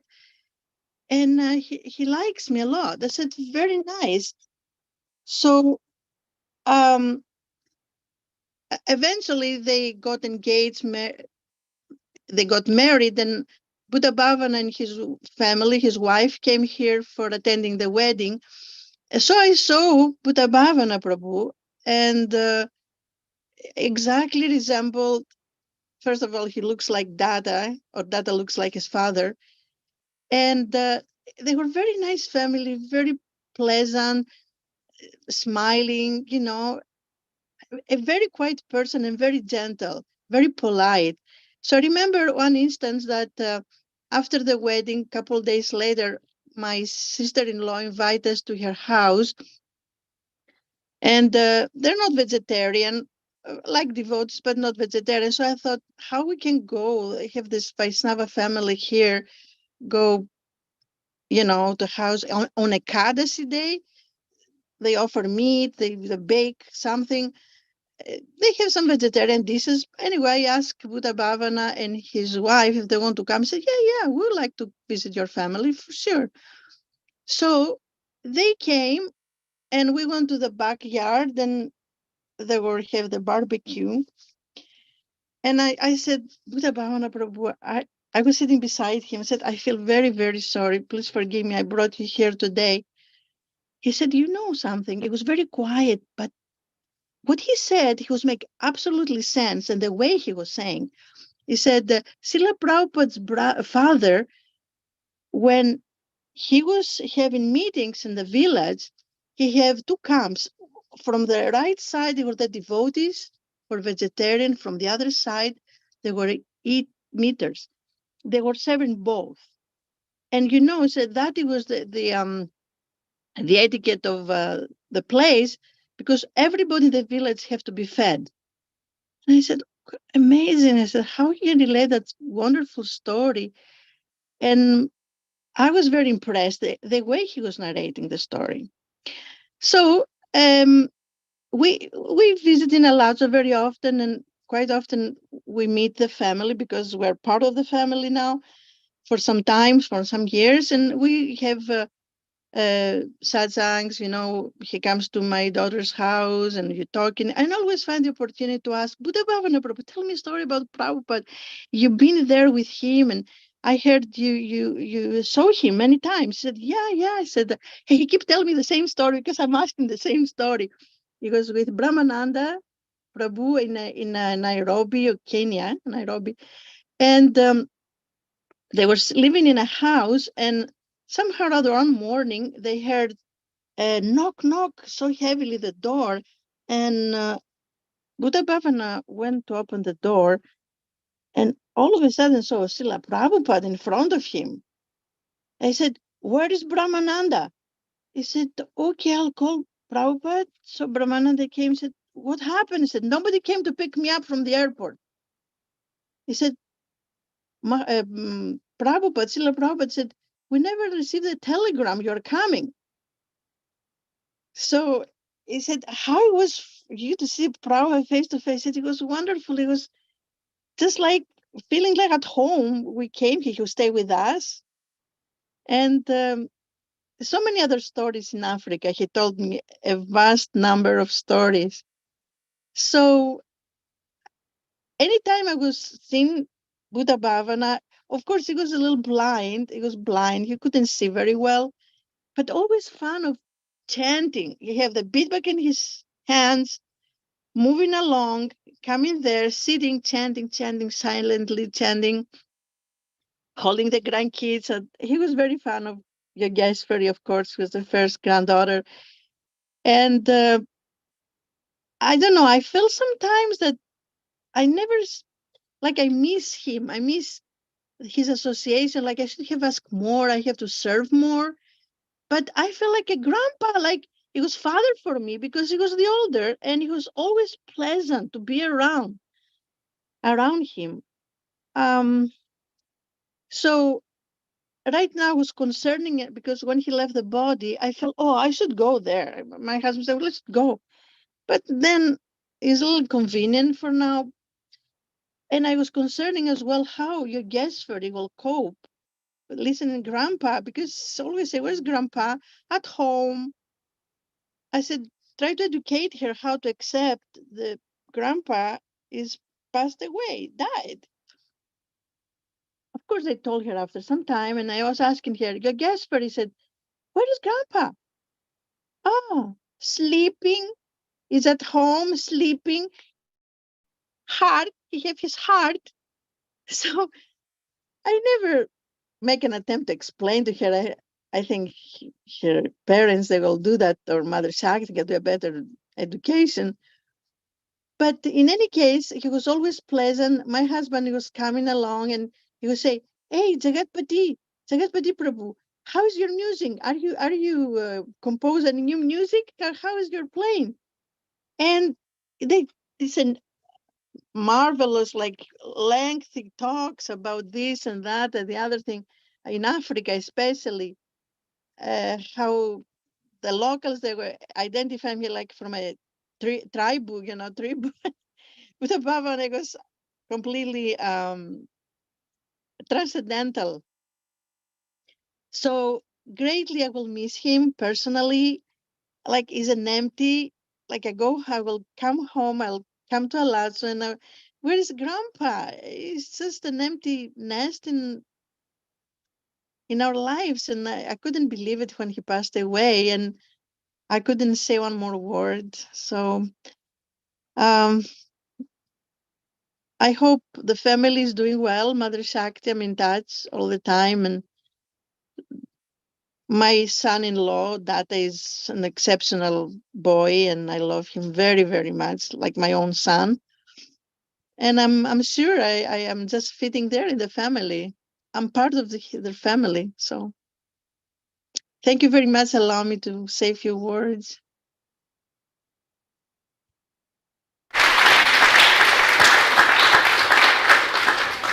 Now, next, if you can see the top left logo, it says End of Life Care. Just want to thank the End of Life Care team in our community. Just within, the past 2 months, 5 Prabhupada disciples have passed away, and End of Life Care team has been involved, and especially Madhurya Leelananda.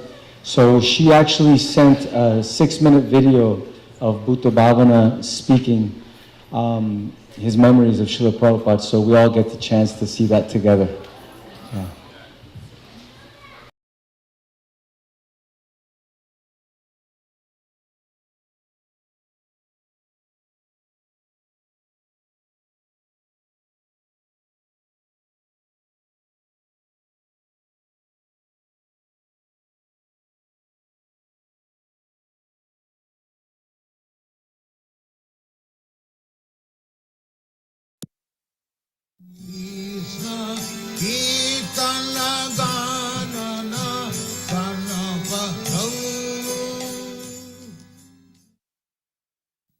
We got to the house where Prabhupada was staying. Brahmananda went upstairs and Prabhupada said, send them up immediately. So he called for us to come up, me and Hari Kripa. So we went up. So there we were seeing Prabhupada in all his grandeur, you know. He was sitting there, sitting cross-legged. And he had this huge smile on his face as if someone had just told him a joke or something hilarious. He had this huge smile on his face and he said, 400 years ago, your ancestors were taken away from here as slaves, like that. Then he made his eyes real big and he said, but just see how you have returned as masters. So that was, I thought, oh, how poetic, who could say such things like that? Generally if you refer to someone in the black community, if you grew up in a black community about slavery, it's not like a very jovial thing. Anyway, Prabhupada just made it such a wonderful statement that we had returned, in Krishna consciousness. And so then he told them, Brahmananda, to give us prasadam, so we went to take some prasadam. We had a program set up on the Mamboleo show. It was a TV show. So we went to this TV show, and Prabhupada was speaking. We had a big photograph, about maybe 3 feet by 4 foot picture of Lord Chaitanya in the Panchatattva. So the host, he was saying, so who is this personality in the middle? And Prabhupada said, this is Sri Chaitanya Mahaprabhu, and he is God, like that. And the man said, this cannot be God. This is a man. And Prabhupada said, Prabhupada just screamed. He just fired back at him so quickly.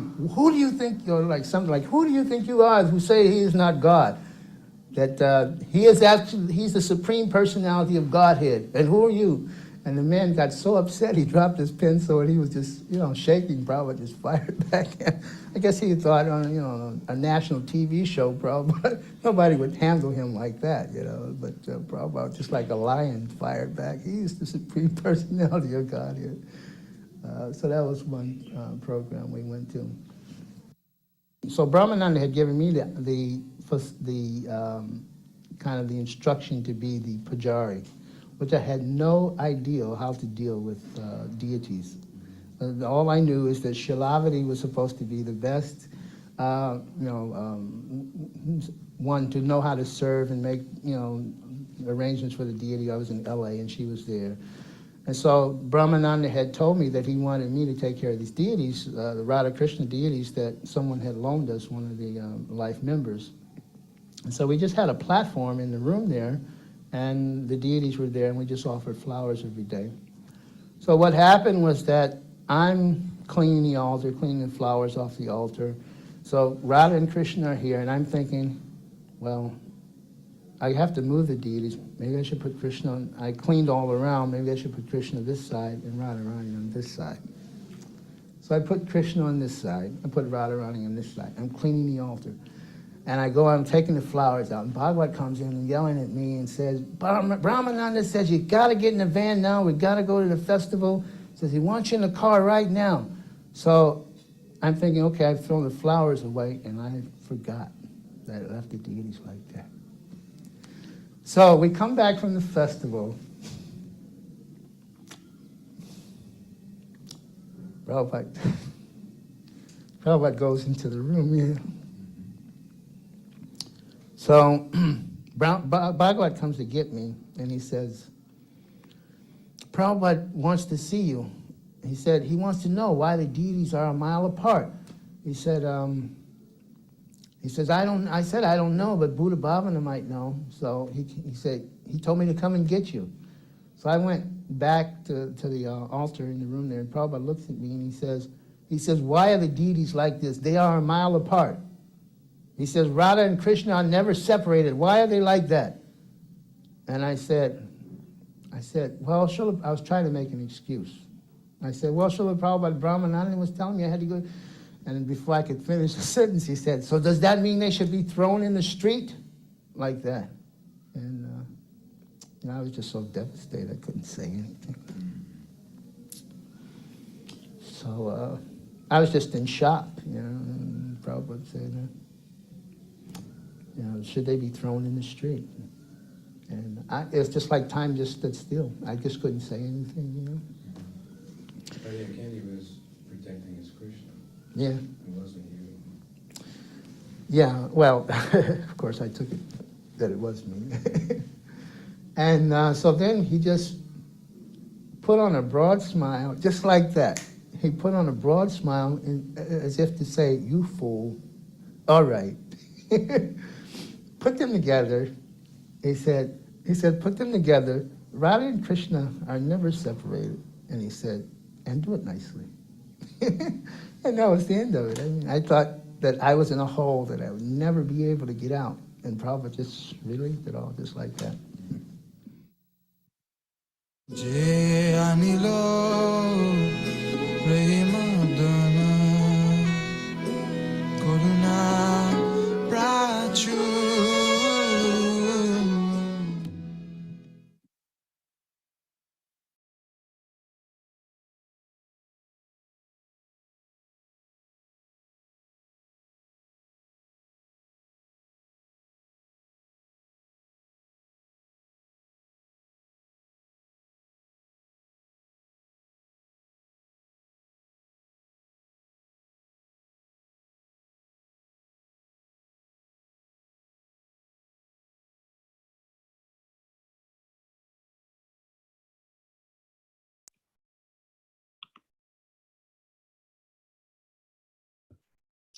Damodar, we cannot hear.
And among other people, he shared his remembrances of Srila Prabhupada, but he didn't mention that one story where Prabhupada had chastised him.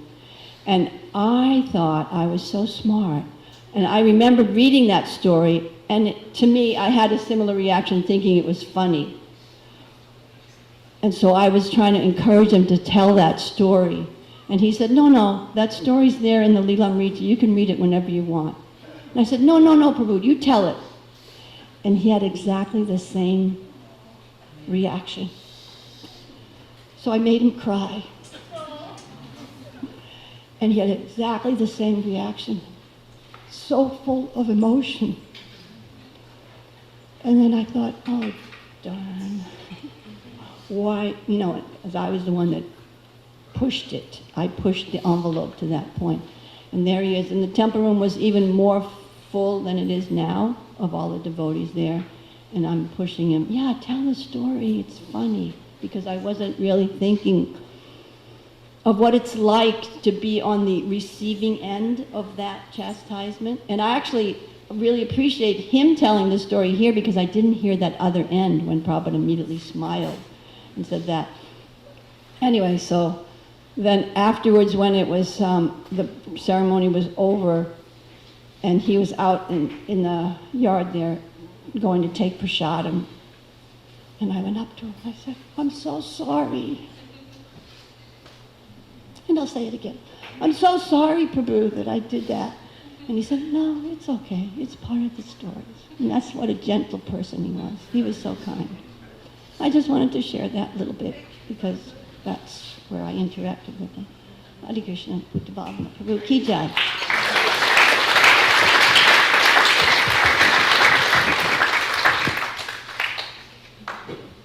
We've entered the session of this program to where volunteers can speak. Divyanga Prabhu, please.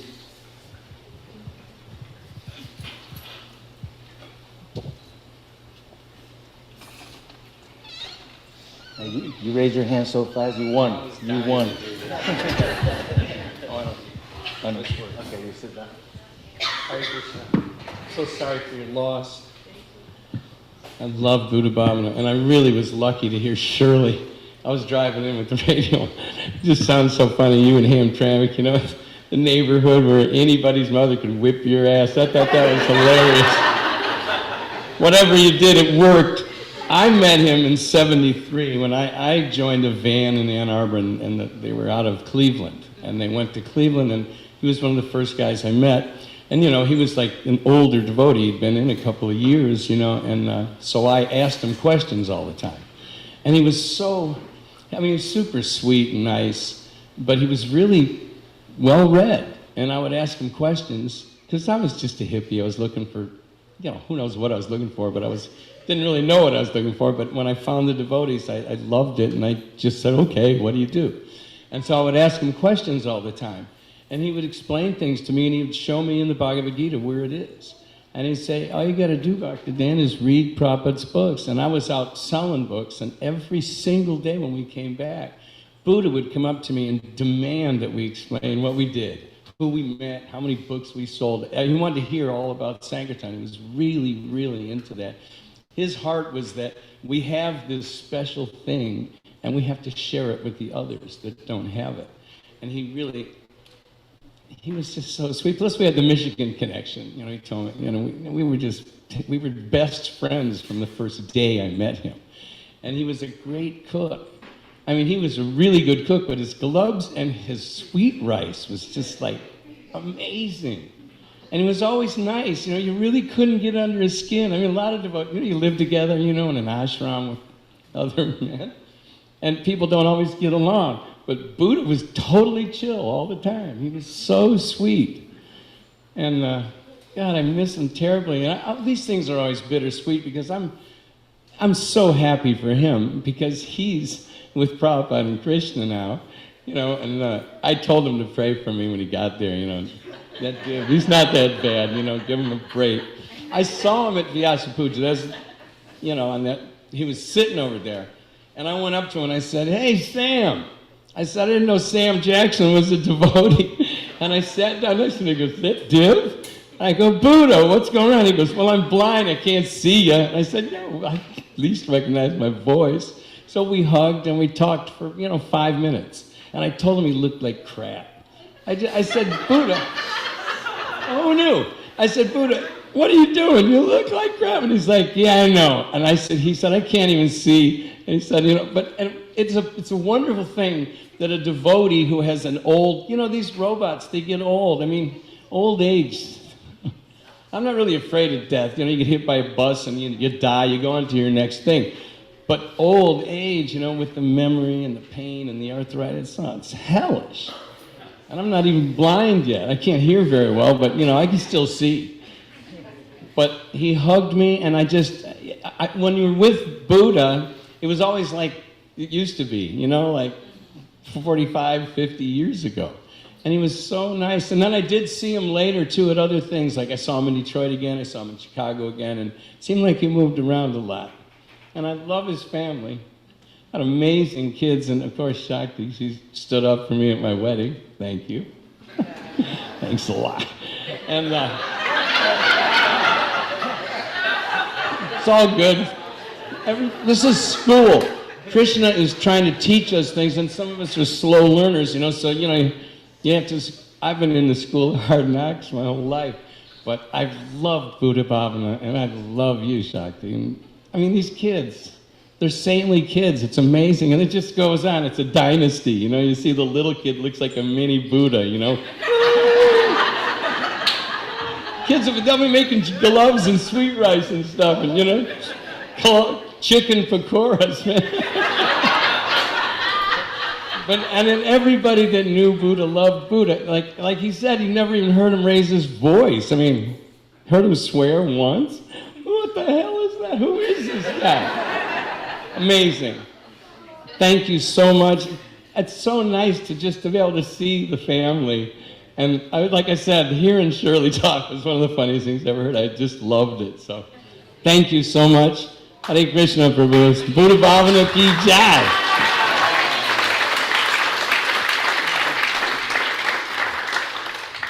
Any more hands? Like to oh.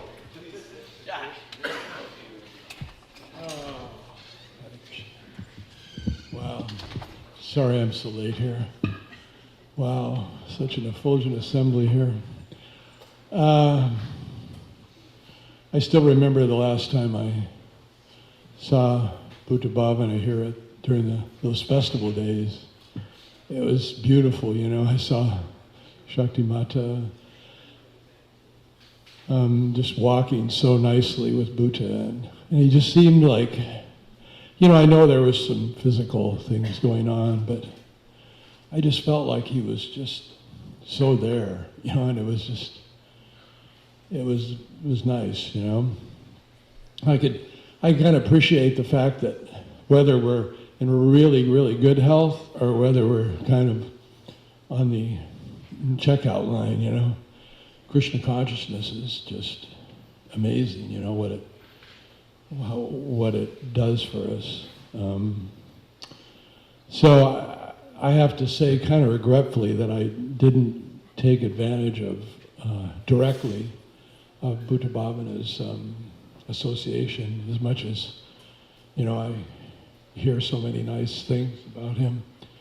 But I got his association through his children, both Datta and his brother Deva both worked for my wife and myself. We had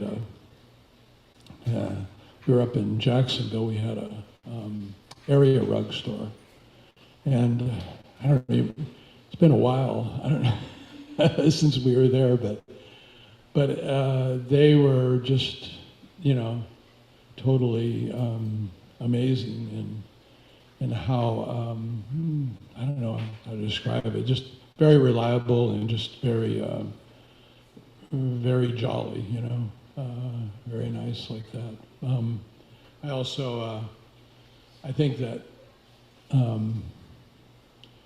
know I was just speaking with Rangavati before I came here, and I said, we both very much had so many fond memories of both of them working for us. So I asked her, well, what else, can you say anything? And she said this about Bhuta. She says, she loved Bhutabhavana's constant study of the Gita.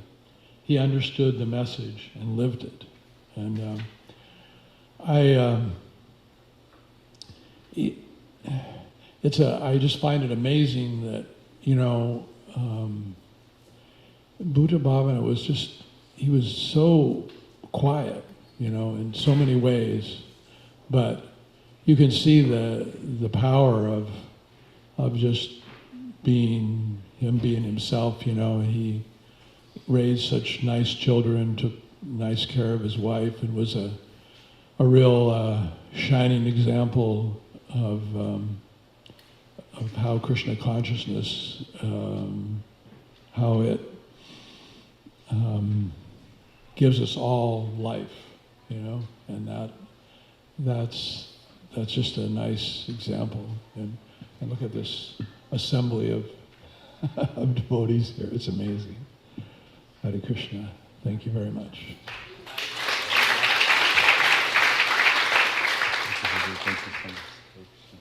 Is there any more volunteers? Yes, Srivikram Prabhu.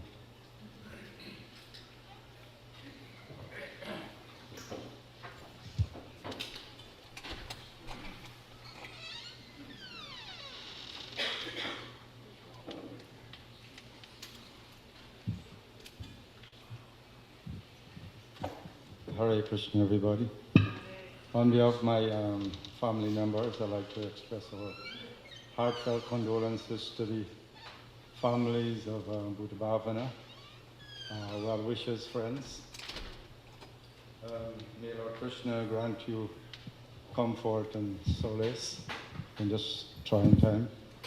I came in this community over 25 years now, and at that time, you know, I was I was like a minority then. I mean, there's like maybe one or two Indian devotees, not much.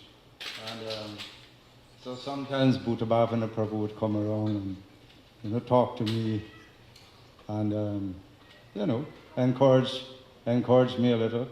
And that was so nice. But looking at the broader picture, he was instructed to preach, especially in Africa. And now we'll be missing a great preacher and a great task ahead. This morning I was looking at the size of Africa. Somehow, I mean, I didn't relate this to you know, but I think it's either 17% or 12% of the Earth's land mass and has about 8 to 12% of the world population. And Srila Prabhupada wants the whole world to become Krishna conscious. And so it's a great task ahead, at least, you know, because Bhutabavana was a forefront preacher there, and I guess we'll miss him for that, and there's a big task ahead, and so I guess we have to recruit some more preachers, see, especially for that task. Bhutabavana was a very humble devotee, quiet, peaceful, smiling, encouraging, and his boys and my boys are actually inseparable. Very good friends, very close. See, Gopal and Dada and Didi and the other boys, they're very, very close. And you know, I think that that it's a trying time now, and we have to encourage one another. And I just hope that the family would come to a nice understanding that a devotee, a Vaishnava, don't truly die. See, I mean, he is always existing. He's eternal. Bhutabavana, the soul, is eternal, and he'll either go back to the spiritual world, as many devotees have said, or he will come back maybe to preach again. Who can tell? I mean, I cannot foretell that destiny. But I hope something good come about, and we think more about this sort of preaching. Thank you very much.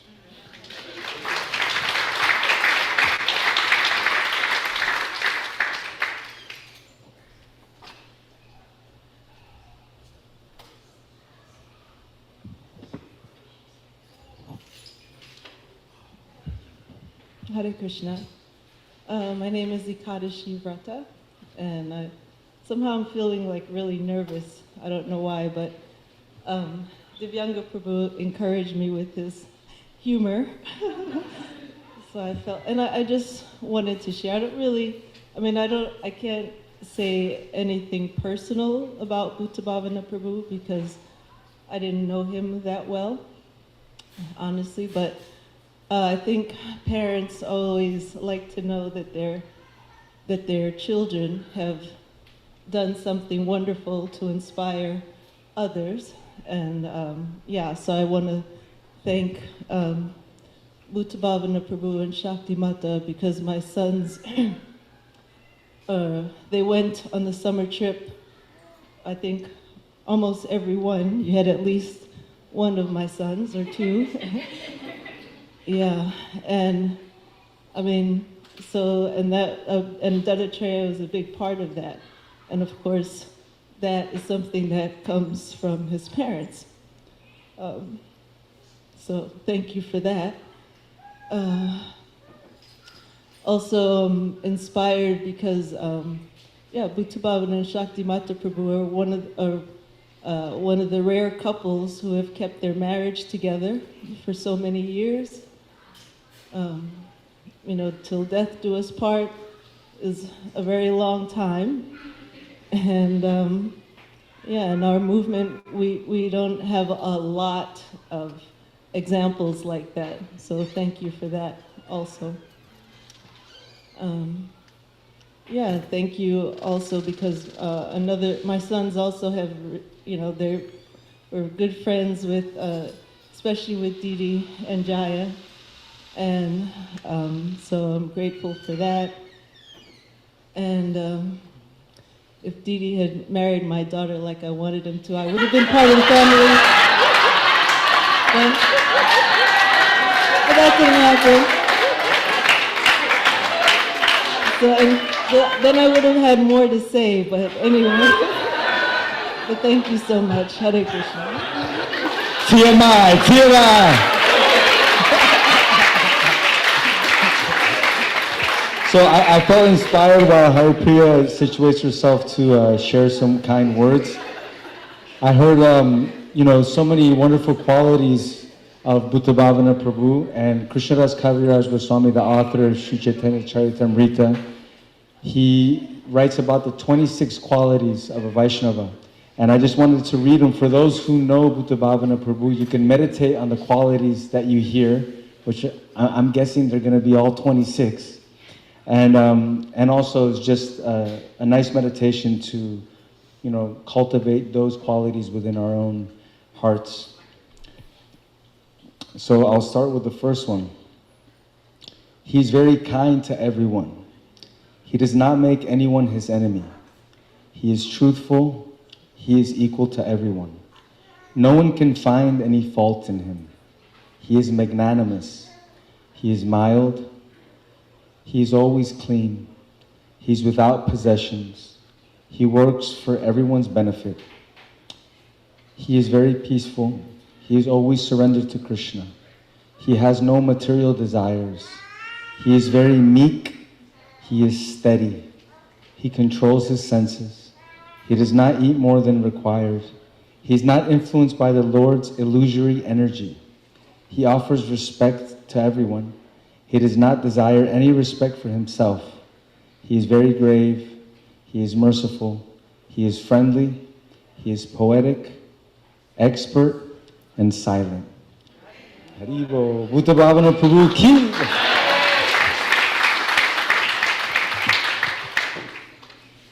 Hare Krishna, my name is Haripriya. I am also encouraged to speak because of Divyanga. Thank you.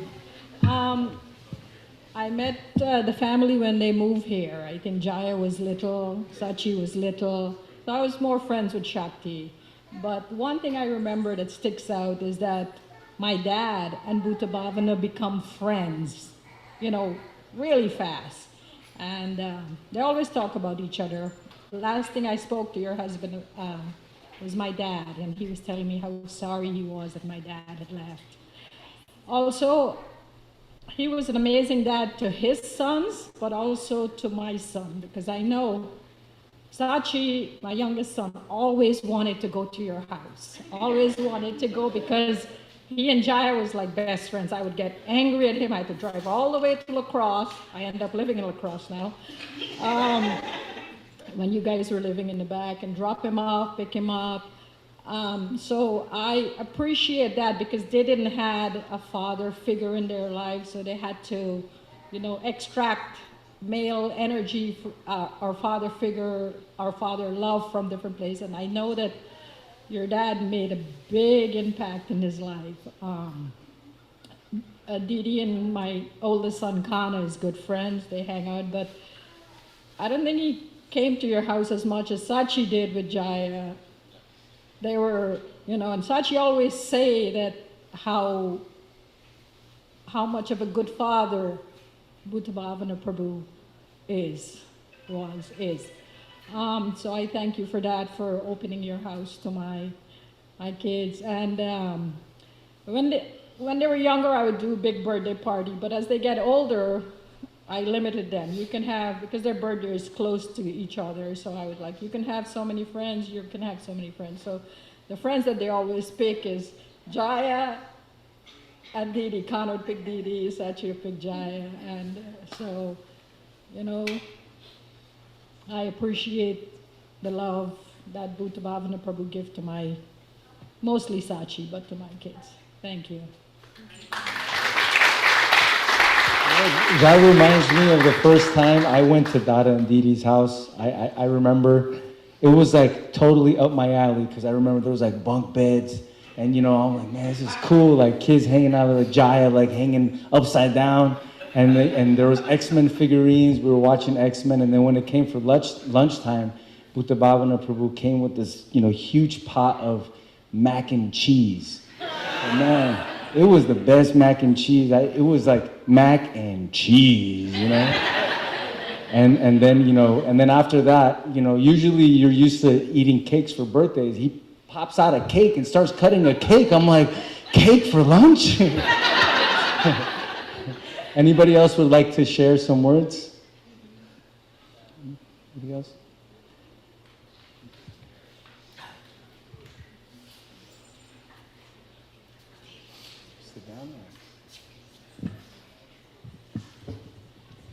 Won't say much, but an anecdote.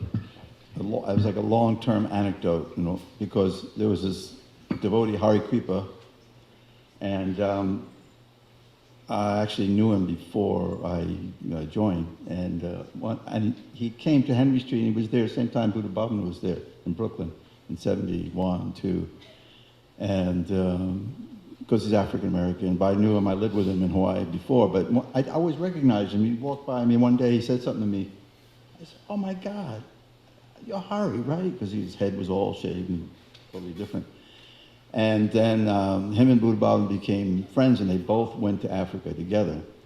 So, and I knew Bhutabavana from LA in 70. We were, Dr. Tim, he must have joined almost the same week as we came with the Siddhis group. Anyway, so when we were in, afterwards, they went to Africa, and then Hari Kripa somehow, he was this powerful preacher, you know, and Bhutabavana liked him a lot, good buddies. And Hari Kripa disappeared, and every once in a while Bhutabavana would say, you ever hear anything about Hari Kripa? I say, no, but his heart was there, he's always wondering about him, you know. You ever hear anything about Hari Kripa? You heard about him, though. Yeah. You try to find him online or something like that, you know, but he was a powerful preacher. There's a picture of him at BTG with a big crowd. He would get a crowd immediately, just had a Shakti for that. So that's all, and you know, all the things went by, and here and there. Everyone's rolling with the punches. People ask me how I'm doing online. I say, I'm just rolling with the punches. My father used to say that, so it kind of comes out like that. Boom.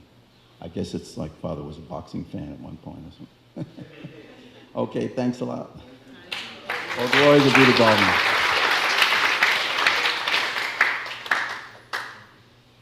Does anybody else like to share some words? Didi, did you muster up the... All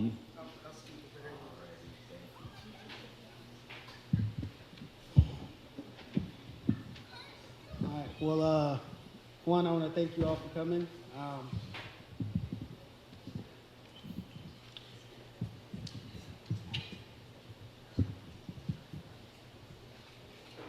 One, I want to thank you all for coming.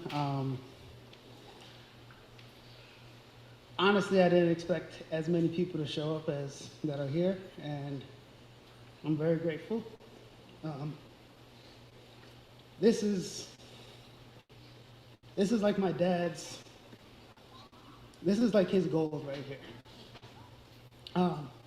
This is his hat, and so what he would do is he'd always have this phone, and he'd put it right here,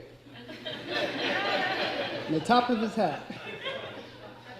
And it would always be playing either Prabhupada or just something spiritual, Sri Chaitanya Bhagavat, all day.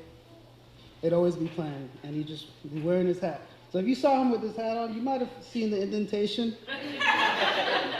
if you were close enough, you would hear it. Just very, very silently, you'd hear it play. And like, so like he was always trying to get the knowledge, you know, and it was really, really, really special. And I will say, obviously, I'm gonna miss my father, but there'll be times where I come home and, you know, he's sitting in the living room, either watching YouTube, either Chaitanya Bhagavat, listening to, you know, something, or listening to Tesla. Tesla was his other go-to, you know. And, you know, I would always get some knowledge of Tesla when I come home because, oh, Tesla's doing this, Tesla's doing that. I'm like, so I am gonna miss that. But like there'd be times where I'd come home and either I had a rough day at work and he's like, oh, do you wanna use the TV, you wanna watch something? No, I'm okay. So, but like, and then eventually I would come back and I'd be like, okay, I wanna watch something, you know. My dad doesn't always watch what I watch, which is fine. So like he'd sit there for a minute and then I'd play, one of our favorite pastimes is to watch Rush Hour. And so like he'd go in the kitchen, do something, and I'd just put the movie on with the expectance that he's coming back because that was like the movie that we could watch together. And we've probably watched it over 150 times. Like, that movie came out in 2001, or what, first one came out in 99 or whatever, and we just watch it. That's me and my dad's favorite pastime. I loved it. I'd be in my room and I'd just say something from the movie, and I'd hear him laughing in his room because he knows exactly what I'm talking about.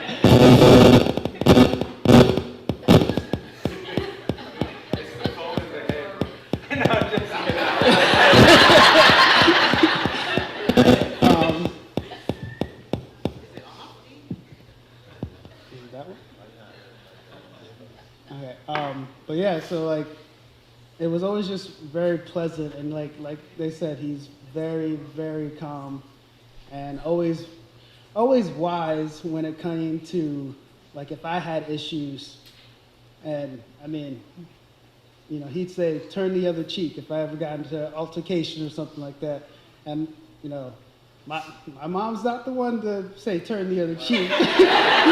She said, if somebody's bothering you, you know what you have to do. My dad said, no, turn the other cheek. So it's like the, you know, angel, not that's the angel or devil, but, you know. But, hot and cold. Hot and cold. I like that way. But either way, I know that both my parents just wanted the best for me, and, you know, I mean, my mom and my father were definitely like my best friends. They still are. And I really hope that my dad is happy where he is. And I'm really happy to know that me and my brothers and my mom will all live together. And honestly, I think my dad was ready when he was ready. And yeah, so thank you for coming.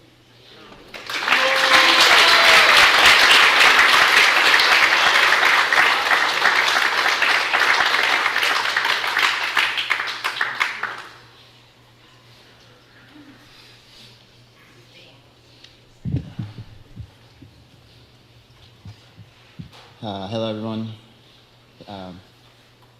Like my brother said, thank you for coming. Me being last, I kind of used all the things I was going to say. But for me, one thing that really stuck out for me was my father's teaching and just how calm, cool, and collected he was. As he mentioned, me personally, I realized my dad was a special soul when I got into a fight after school because the kid was picking on me on the bus. And, you know, it'd been going on for like a week, and then it finally erupted into something. And, you know, my dad was, when I got home, I explained the situation to him, and he told me, you know, just turn the other cheek, and, you know, next time just offer him some prasadam. And I was pretty upset about hearing that. But you know, it took me about a week, and then after about a week, I finally understood that there's something special in the messages my father gives me. I do believe he was ready to go as well. I'm glad we were all there, and Maharaj was there to send him off properly. I think he got the best send off, and the thing we'd all probably want going out. So I was really thankful to be there, and you know, definitely thankful to let Maharaj in as well. For a minute, they didn't want to let him in, and chaos was about to erupt. I've learned a lot of things from my father. One thing that David mentioned as well is that we kind of came up with is the guerrilla preaching. We've been able to do that through prasadam distribution, especially. I currently now do that at work. I don't know if anyone's seen me at lunch lately. That's something I've been able to do for my coworker, and I've been getting prasadam for him, trying to just help keep my dad's legacy kind of going and expand it further.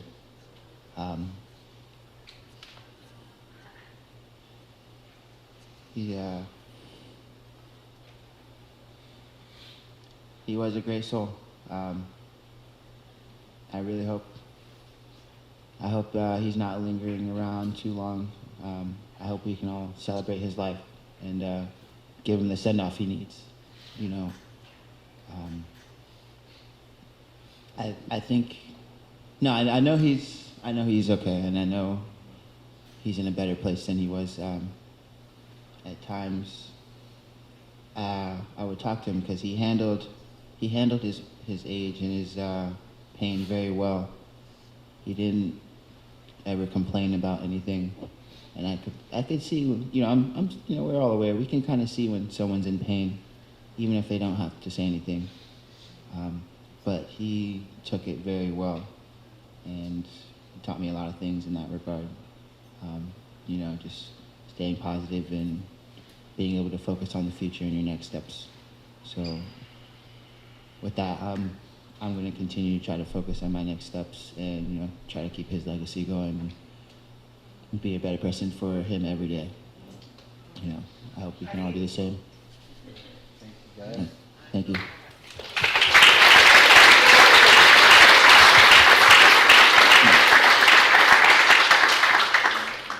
So I'm not trying to call anyone out, so I'm just going to state facts, but all the brothers spoke longer than you, Dada. Dada's an expert magician. He was like, I'm going to come in the beginning, I'm going to say my piece, and I'm out. And he was just like, vanished. No, but if you do have any stories, we would love to hear stories. Dada.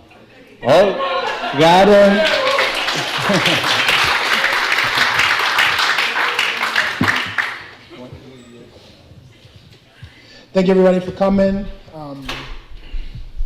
My dad was super cool. Like, I remember one time my mom went somewhere and, you know, we had a Nintendo 64, so we could all play, 4 boys. And he came and said, what do you guys want for dinner? And every single one of us said something different. He's like, okay, cool. And then he leaves. We continue playing.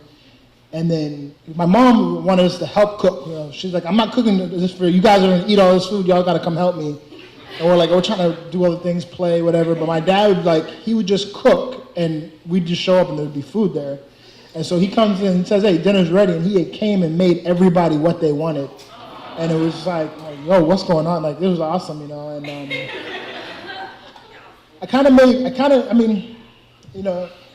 one of my friends' father passed away last month, and I was thinking, man, I'm glad I don't have to deal with this yet. And then boom, you know. But it was cool because I made peace every week. Every week I call my dad.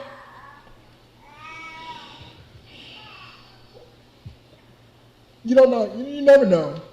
So every week I call my dad, call my mom. I'm making sure to go see them. Plus, I got kids that come to my house. This is why I wasn't talking, man. But it's all good though. You know,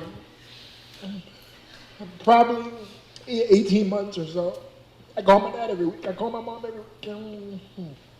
Sometimes I call my mom twice because my dad didn't answer the phone. So, you know, or my dad would pocket.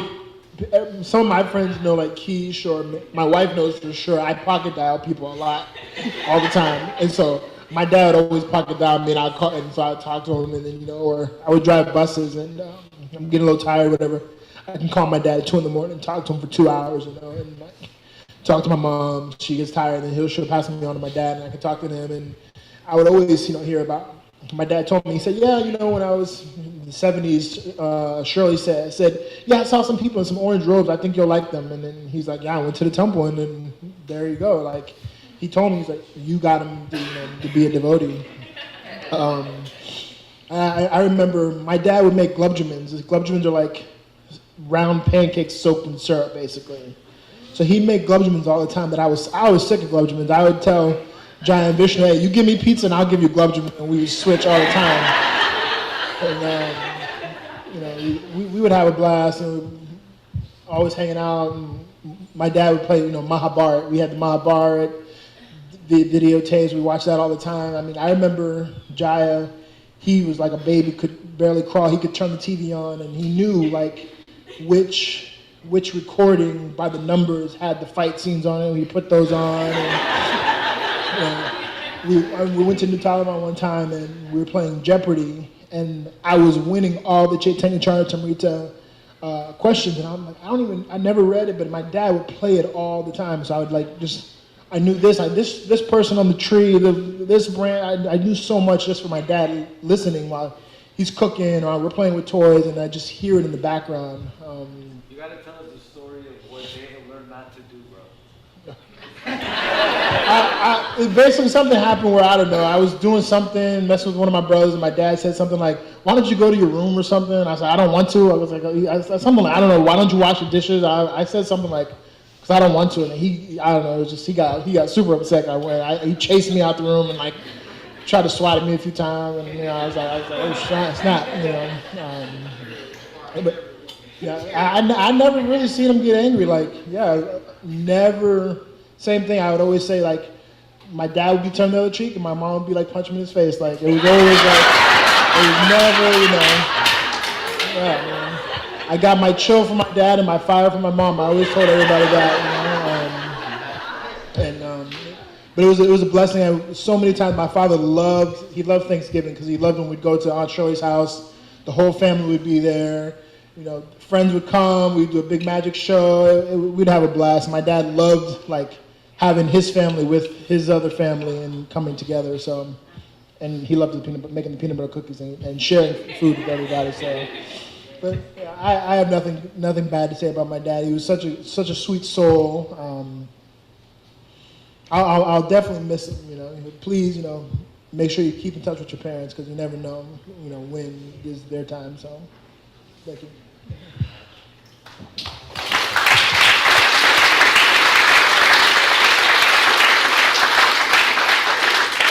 A few days ago, I was speaking with Dada Treya, and he was sharing how, the heart's desire of his father was always to preach in Africa, and the circumstance was, that he couldn't, and we started off this afternoon singing this song, Jayani Lo Premadana, and the mood behind that song is how unfortunate we are to be in, not have the association of this wonderful soul.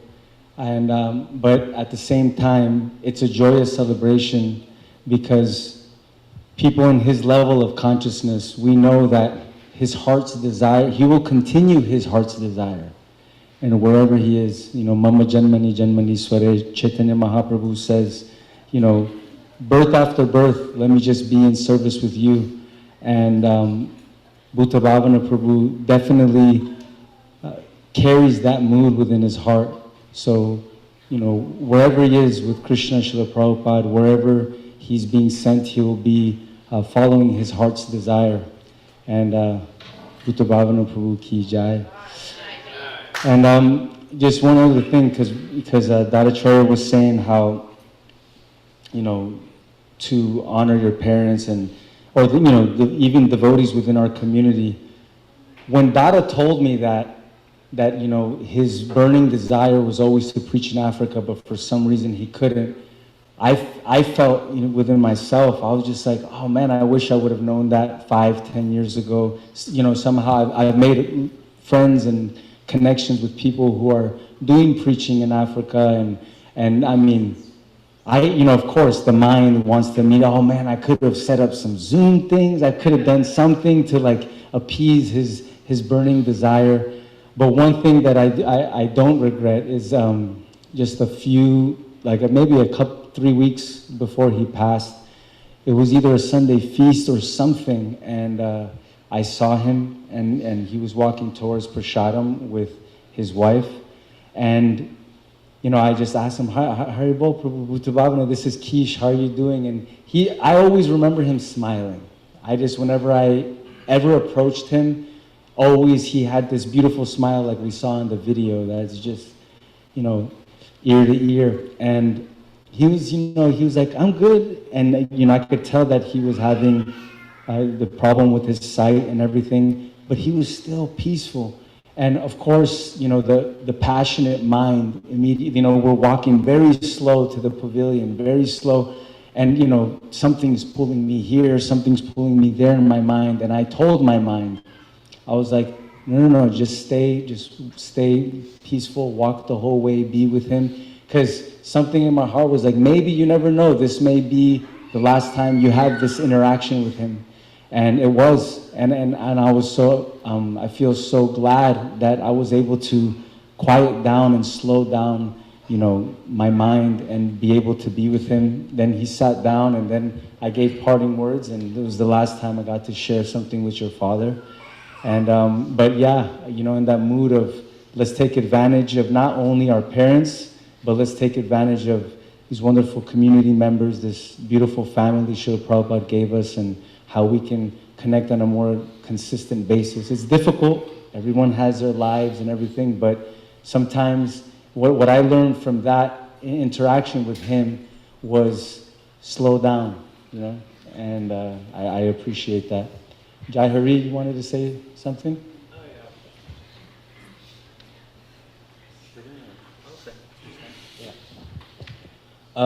So I remember, or I wanted to touch on kind of what Hari Priya touched on with like Sachi's experience with their family.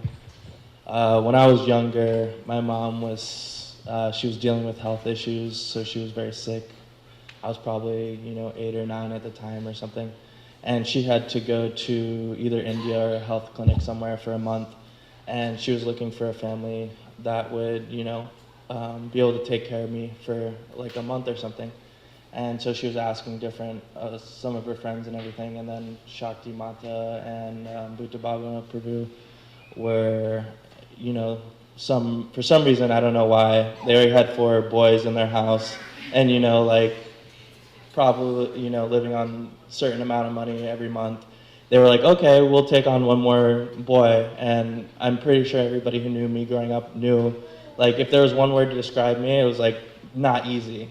Like, it wasn't like, okay, we're taking on this quiet young boy, it'll be easy, we feed him, it's done. No, it was like, not easy.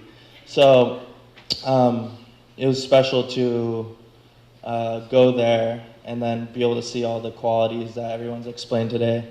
Even though I was like causing trouble in the house and getting in a fight with Jaya every single day, he never raised his voice. He never, he would just, come home at the end of the day. I think he was a mechanic at the time or something with cars. He would come home in his blue jumpsuit and just like quietly come in. Sometimes he would be cooking dinner or just do whatever he had to do around the house.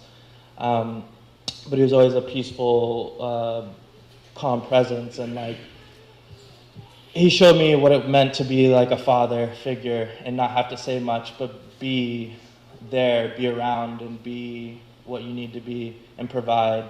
So that was the first experience I ever got to see of someone in a household firsthand, and that was very meaningful. And his cooking was amazing. Yeah, there was always enough to go around somehow, more than enough. And yeah. Thank you so much.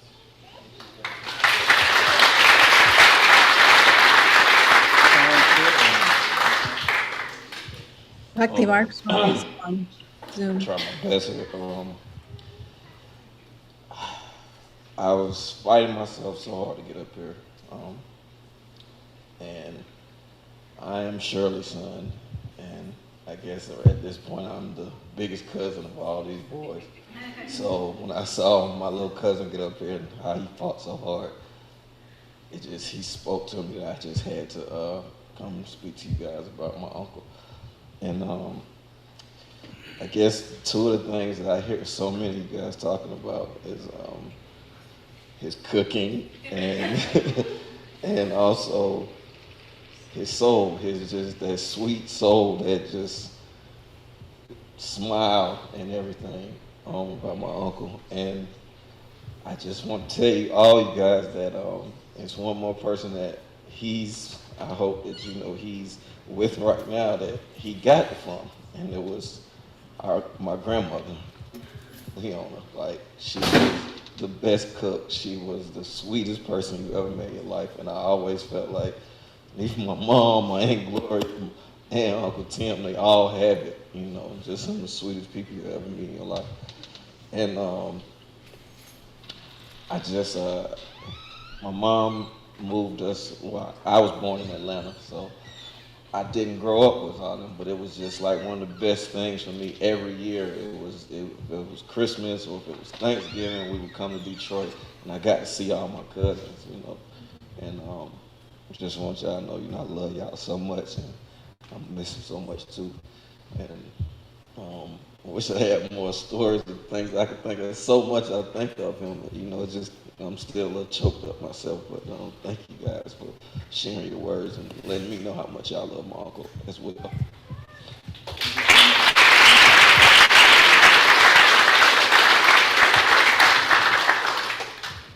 So we'll open up. Yes, please.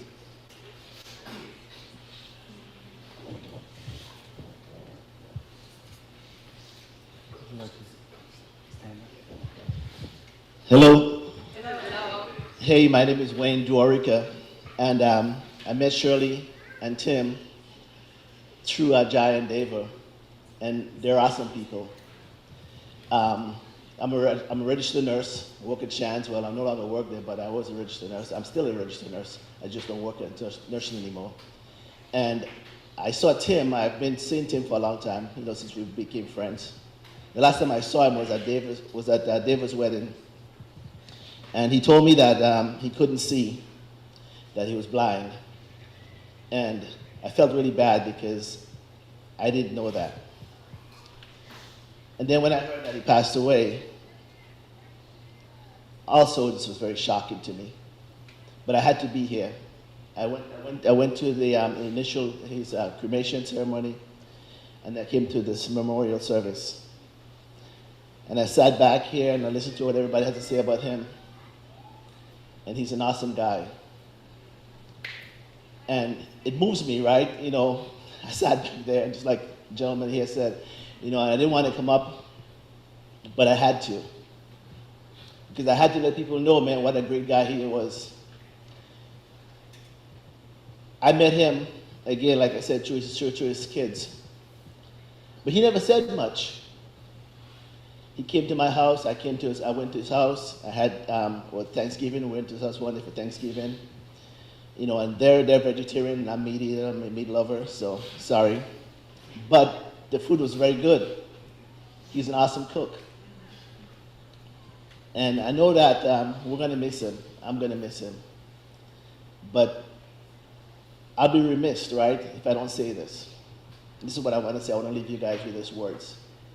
Learn, which we all have done. We need to relearn. Well, so actually, we need to learn, which we have done. We need to unlearn, and we need to relearn. This is a new mantra. You know, they talk about reading, writing, and arithmetic. We need to learn, unlearn and relearn, because life is changing, life is moving so fast that if we don't learn, okay, we're not going to know what's happening. But then the stuff that's not serving us anymore, we have to unlearn it and relearn the new stuff. And thank you very much for hearing me out.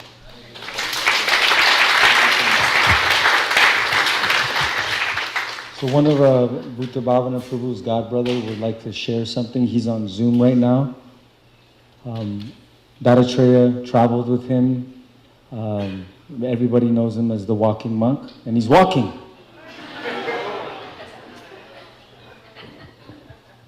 Volume. Thank you very much. Can you hear me okay? Yes. Thank you so much. I'm here in New Vrindavan, just ready to leave after a very successful mantra retreat. And I just wanted to say, in regards to Dattatreya's dad, Bhutabavana, I think I got it right. I didn't know him very well, but I know him through his son, Dattatreya, who to me is a fine young man. And I think that when you're looking at the offspring of someone, you must know that, or you can determine that the parents must be pretty exceptional. And so that's what I'd like to say. I think Prabhu is in good hands. I was saddened to hear about the news, but I'm happy at the same time because he's in a good place. And so there's nothing to worry about. I really appreciate the fact that the community there has rallied around together to be attending such occasions, to see off, great souls who are basically getting a promotion. So thank you all for doing what you're doing and being good examples. I understand that Prabhu was really an incredible role model, and we need that like anything these days in the very confused and crazy world in which we live. We need those kind of exemplar people, and more now than ever before. So thank you very much for giving me an opportunity to say something, and I will offer my mantras and prayers to Prabhu for a safe journey back home. Thank you very much for the great opportunity.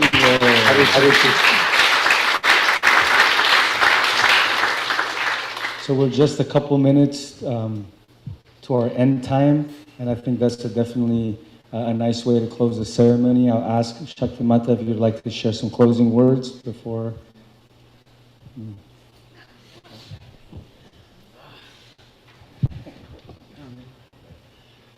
Well, again, I'd just like to thank you all for coming and really appreciate your presence here. Kishore also thanked the end of life care. I mean, gosh, I can't tell you. My mind was so boggled by this. Oh, Mother Madhurya Leela, I have to thank her so much.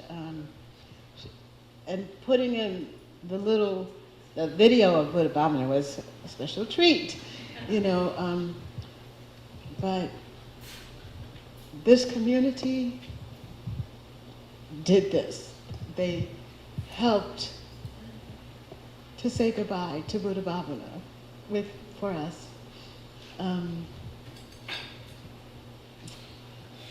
I couldn't, the boys dressed their father. That was amazing, and they did a great job, and it was very soul satisfying. So we were together for that, and really, I mean, thank you, South Care, thank you, End of Life, and everybody who's involved with that.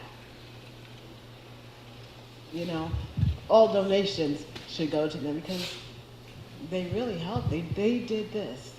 Our temple did this. Our community did this. And thank you, Keisha, for your emceeing. Thank you, everybody, for coming.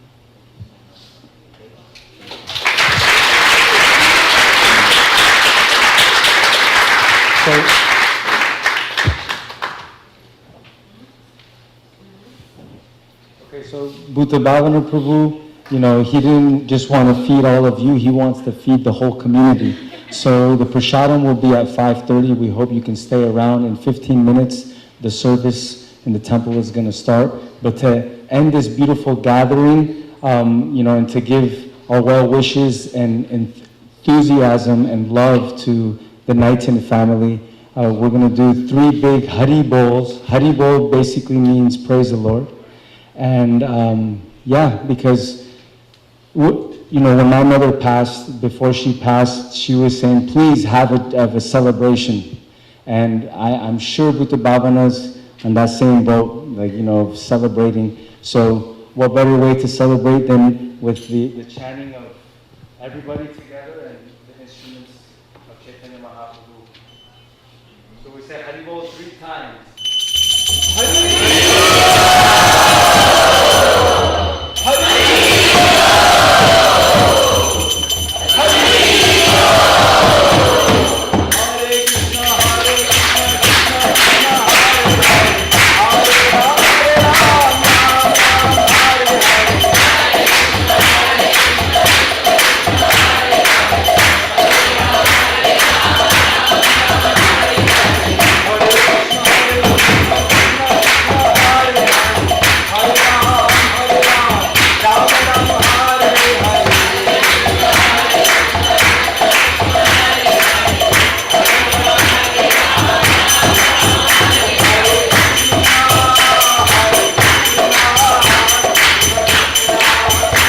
Hare Hare, Hare Rama, Hare Rama, Rama Rama, Hare Hare.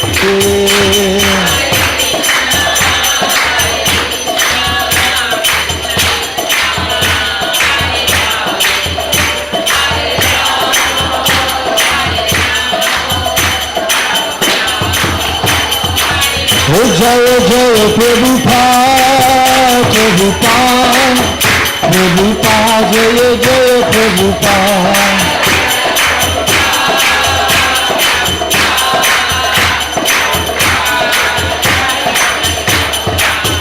Jaya Vaishnava Thakur, Jaya Vaishnava Thakur, Vaishnava Thakur, Jaya Vaishnava Thakur.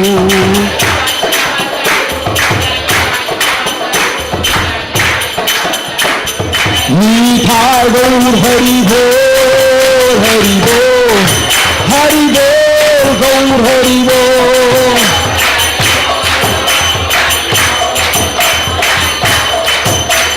Nitai Gaur Hari Bol, Hari Bol, Hari Bol, Gaur Hari Bol.